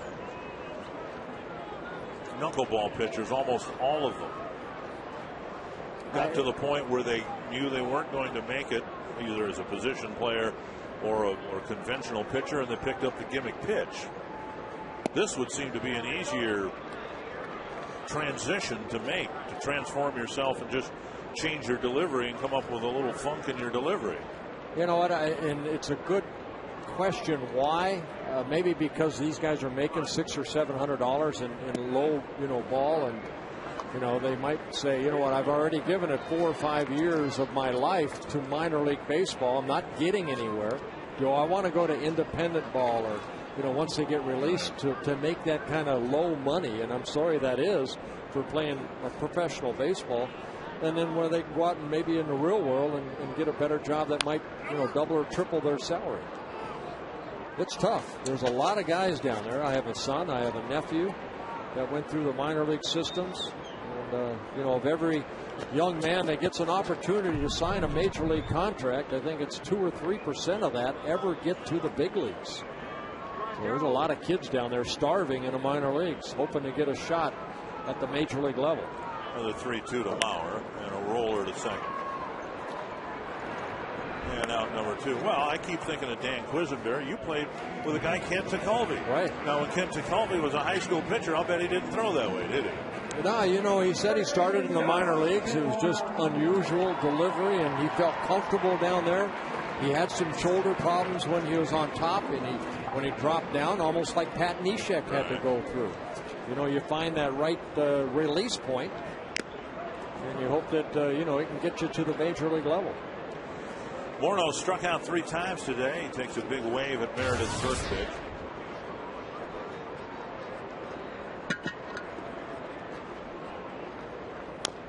And 2 quick strike. And Krista, his wife, has her name on his bat.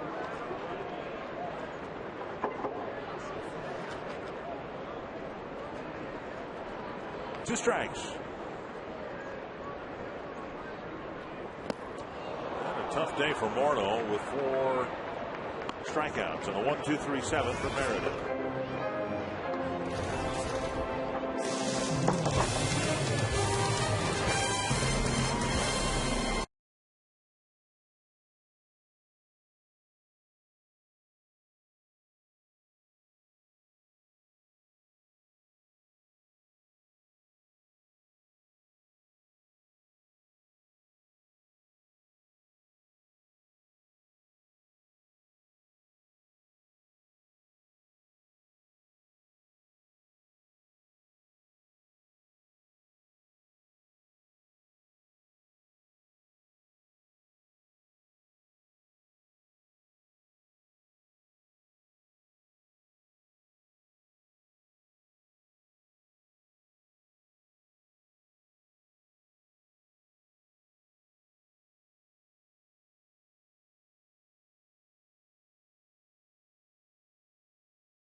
And the Twins getting 3 runs in the third, 3 runs in the fourth, and we move forward to the 8th inning.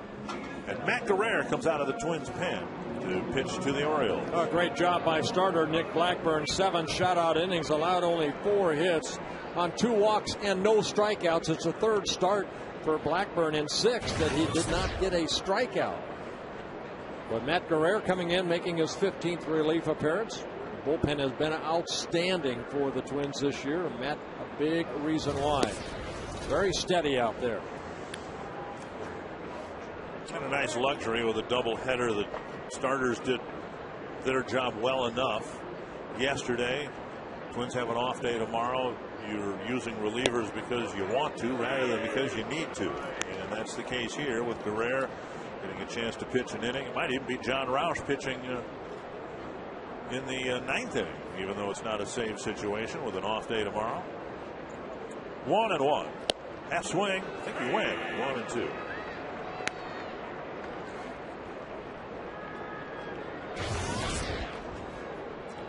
Reimold, Asturis, and Wigginton here in the Baltimore 8th. They're into the 9th inning in Cleveland with the Indians up 7-4. If this score holds and that score holds, the Twins will have a 3.5 game lead over Detroit.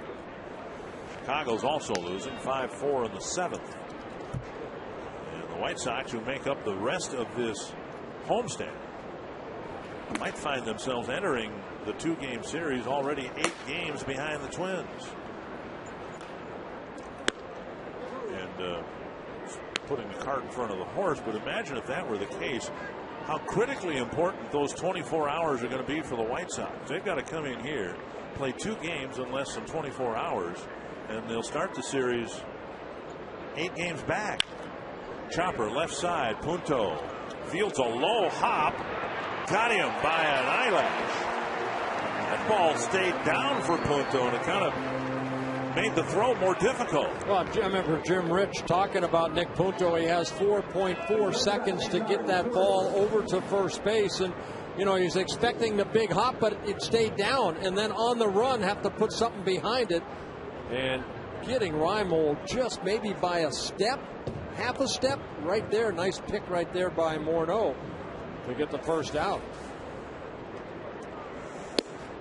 And now Asturis takes a strike.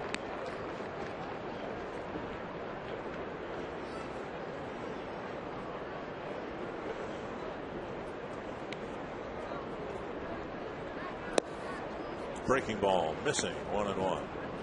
Yeah, Matt has that slider. He had last pitch the curveball, a fastball that will sink, a 4-seam fastball, then the changeup. That's the curveball right there. Came right back with it. You're a big fan of that. You said you used to do that too. If you just missed with a curveball, you wanted to come right back with another one. You knew exactly what you did wrong, and then you come right back with it, and you get it over for a strike. Good slider right there. A quicker breaking ball. Ramos scoops the ball out, throws to first, 2 down. 2 down, and Ty Wigginton will hit. But first, this message of great interest from Jim Rich. Oh, boy. Yeah, this is big importance for everybody, guys. Coming up right after the game here on My 29, our Extra Bases post-game show. Al Newman will join us. Nick Punto will stop by live to talk about his afternoon today, and we'll look at Denard Span. He went 0 for 8 in the doubleheader, but he's back on his game today. We'll take a look at how he's turned things around, and of course we hear from you guys as well in our post-game show. That's coming up right after the game. Well, I was interested. I was riveted on every word, especially the Al Newman part again, because we talked about that earlier. 1, 2, 3, 6 guys on the 87 squad that we know of are making their living, or part of their living, as broadcasters. With Roy Smalley, Tim Laudner, Bert Blyleven, who work here on the Twins television, and George Frazier, who's doing games for the Rockies. We'll see George later this summer. Oh, boy. Dan Gladden, who works the radio broadcast, and Al Newman, who sat in that chair for a while. Not that particular one, but he was the analyst for Twins television for a couple of years, and now is working with Jim Rich. And then you go back to 91 too. Jack Morris. You know, there's another one. That's right. 2-2 to Wigginton. It's just that we have nothing else to do.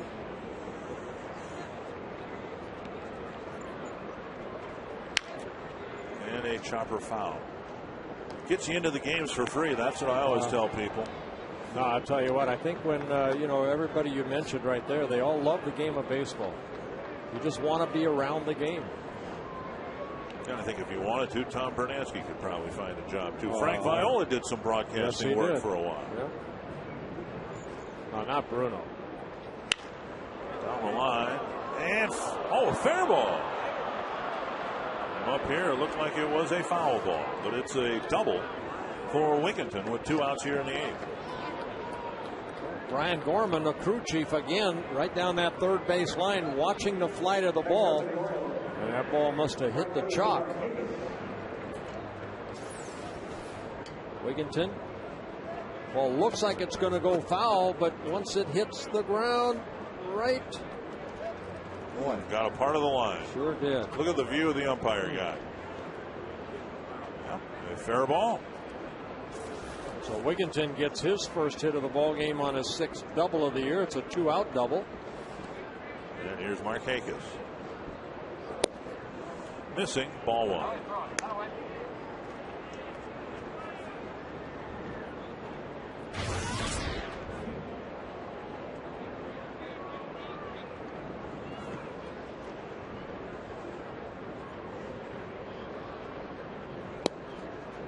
Anthony's 1-1.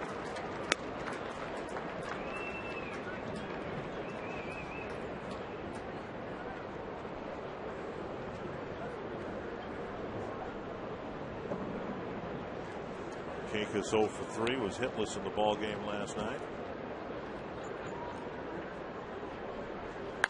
Bounced to first. Warno knocks it down. Guerrero at the bag. That ends the inning. 2-out double. There's no damage. And the Orioles have been shut out here this afternoon so far.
Left-handed swing from, she was, she hit left and throws right just like me. But, my dad's a little more intense. My mom was a great athlete and she ran track and that kind of stuff. But can't figure out why I'm so slow. But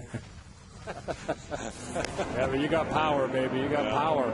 Just not today. It's been a tough day for Morneau. He's hitting with his wife's bat. Come on. 0 for 4 with 4 strikeouts. I don't think he cares one way or the other because the Twins are in position to get a split out of this 4-game series. Always looked with a 6-0 lead. Somebody had to make the outs to get to where we are right now. That's true. Alfredo Simon coming into the ball game. He's 3 for 3 in save opportunities. Not a save opportunity. He did pick up a save here, his 3rd of the season here on Thursday night in the Orioles 2-0 win. Here's Kadire, and he takes a strike. It's a final in Cleveland with the Indians beating the Tigers 7-4. So the Twins, if they can finish this game off, will have a 3.5 game lead, which is what they had when the Tigers left town here earlier in the homestand. 1-1. 2-1.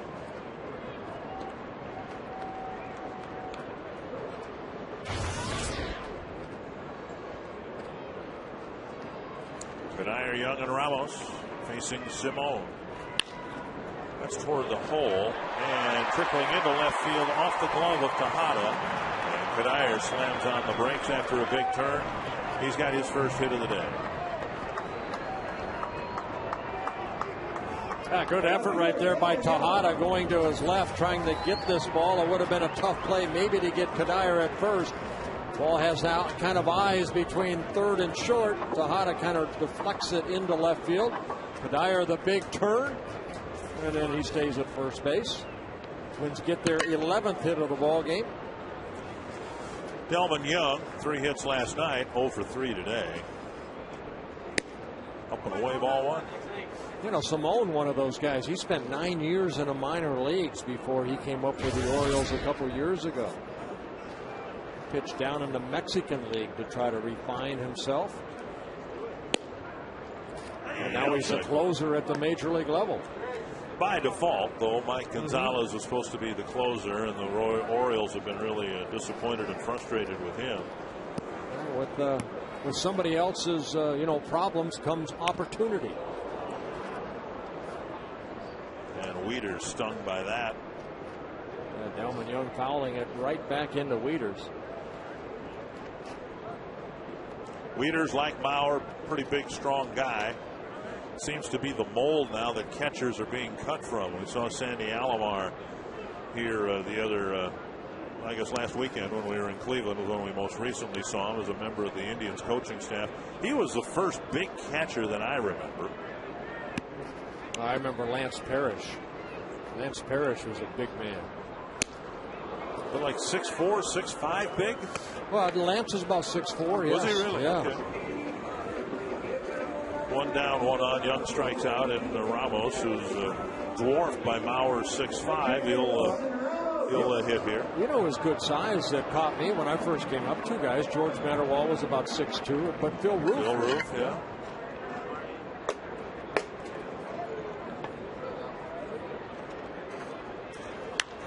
Popped up off the bat of Ramos. Wigginton tracks it all the way into foul territory for out number 2. Now you can get a behind-the-scenes view of Target Field as public and private tours of the great new ballpark are now available. To find out ballpark tour dates and times or to reserve a private tour for a larger group, just visit twinsbaseball.com or call 800-33-TWINS. I was talking earlier. Remember Rick Olson was, again, a fantasy camper, and he does a lot of those behind-the-scene tours here at Target Field. Oh, I thought you were going to relate Rick Olson into the saga of tall catchers. No, into Yoda. Brendan Harris will hit. Harris with a couple of significant hits. The 2 3-run rallies each started with a Harris base hit. A solid single leading off the 3rd. And then a 2-out double in the 4th.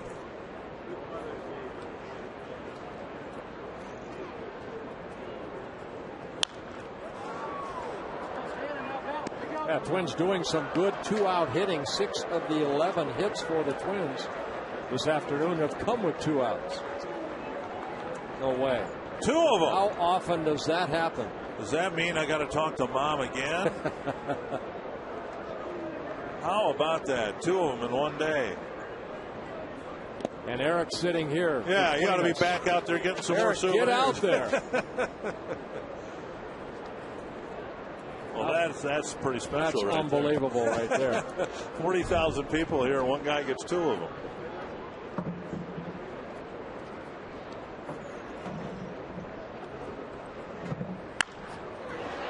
Good day for Brendan Harris. He needed that. 3 solid hits. And the 8th continues with a pair of hits, and that'll get Casilla to the plate. I'm telling you right now, on Tuesday, if Harris is in that lineup, look for that pink bat. Fastball up, and Harris just takes it the other way. Good solid wood with that pinky.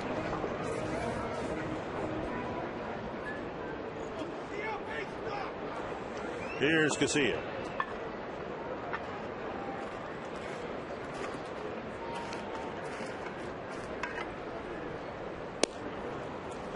And a strike at the knee. Casilla's had a good day at the plate. A base hit in the 3-run third inning, and then an RBI double in the fourth inning.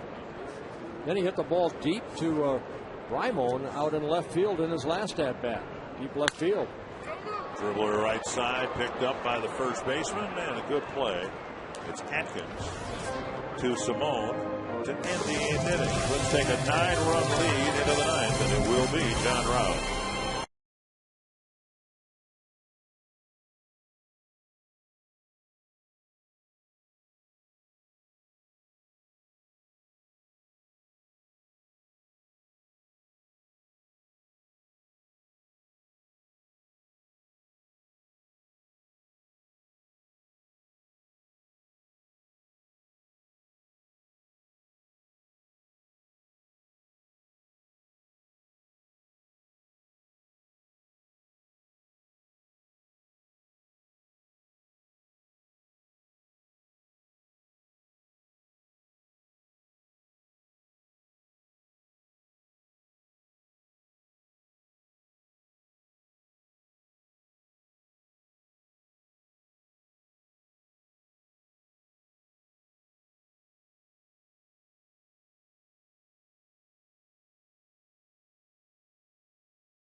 Save situation for John Roush, but an opportunity to let it fly here with an off day coming up tomorrow. Just get some work in. Roush has not worked yet in this 4-game series, but for John Roush, he does have 8 saves for the Twins, making his 12th relief appearance.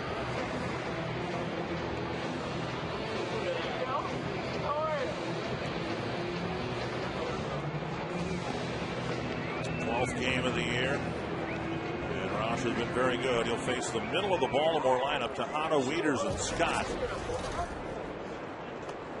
here in the 9th inning.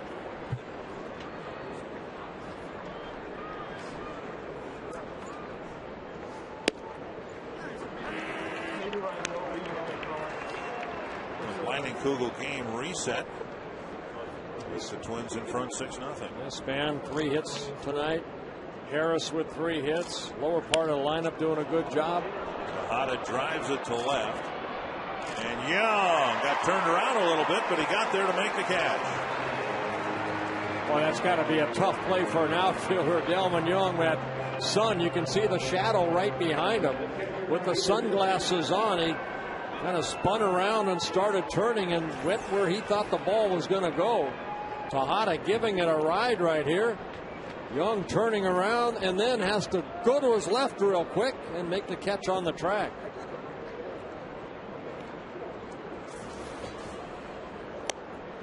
And down and away, it's ball 1.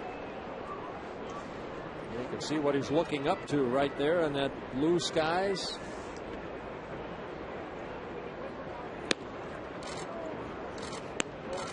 Two and 0. With a walk and a single. They're underway in Seattle. The Angels threatening to sweep the series from the Mariners, who fired their hitting coach today. Alan Cockrell dismissed before the game. 2-1.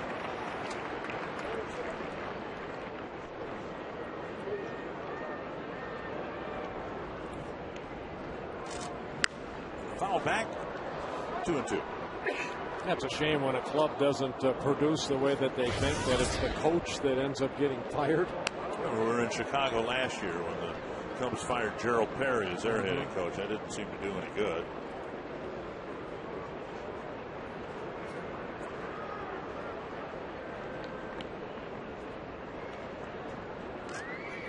Ooh, and that stung Roush in the pitching hand. He put the hand down, looked like he tried to withdraw it from the play, and the ball hit his hand as it sailed into center field. Yeah, Wieder's got a breaking ball right there. As a pitcher, your first reaction is, kind of stick that hand out there. In the last second, you want to pull away, but that was hit so hard. Take a look at the curveball that just kind of hung, and Roush was hit off that right hand. See where it gets him. Better shot right here. Right off the tip of the fingers. But on the back side of the hand, I think, rather than the inside. Says he's all right. Let's go. Ooh, that's a little scary.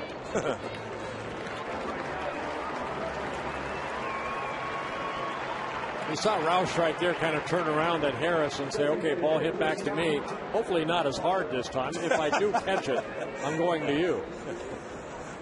Or if it catches me. A one-out single, and everything's been hit pretty hard against Roush here in the ninth inning. Scott will hit.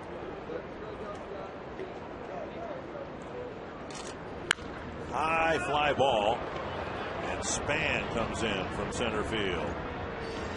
Out number 2.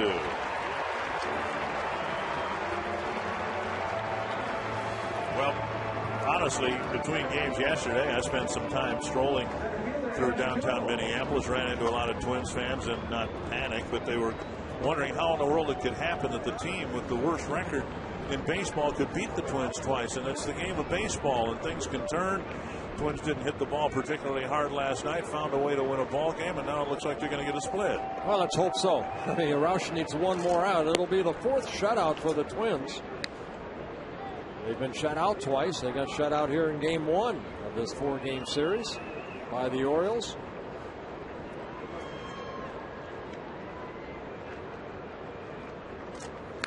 Great job by Nick Blackburn here this afternoon. 7 shutout innings. He kind of set the tone, and the Twins were able to kind of do what the Orioles did in game 1 yesterday. Kind of jumped on Francisco Liriano in the 3rd and 4th inning. Here the Twins scored 3 in the 3rd and 3 in the 4th. Let's offer a pat on the back to Wilson Ramos, too, who's caught some pretty well-pitched games. Span chasing it down to end the game.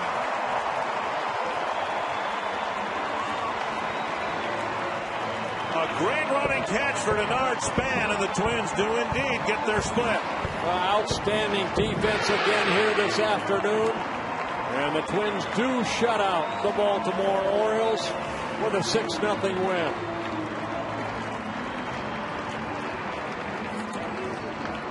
Span with 3 hits, 3 runs batted in, a couple of runs scored, and a great catch to end the game. And the Twins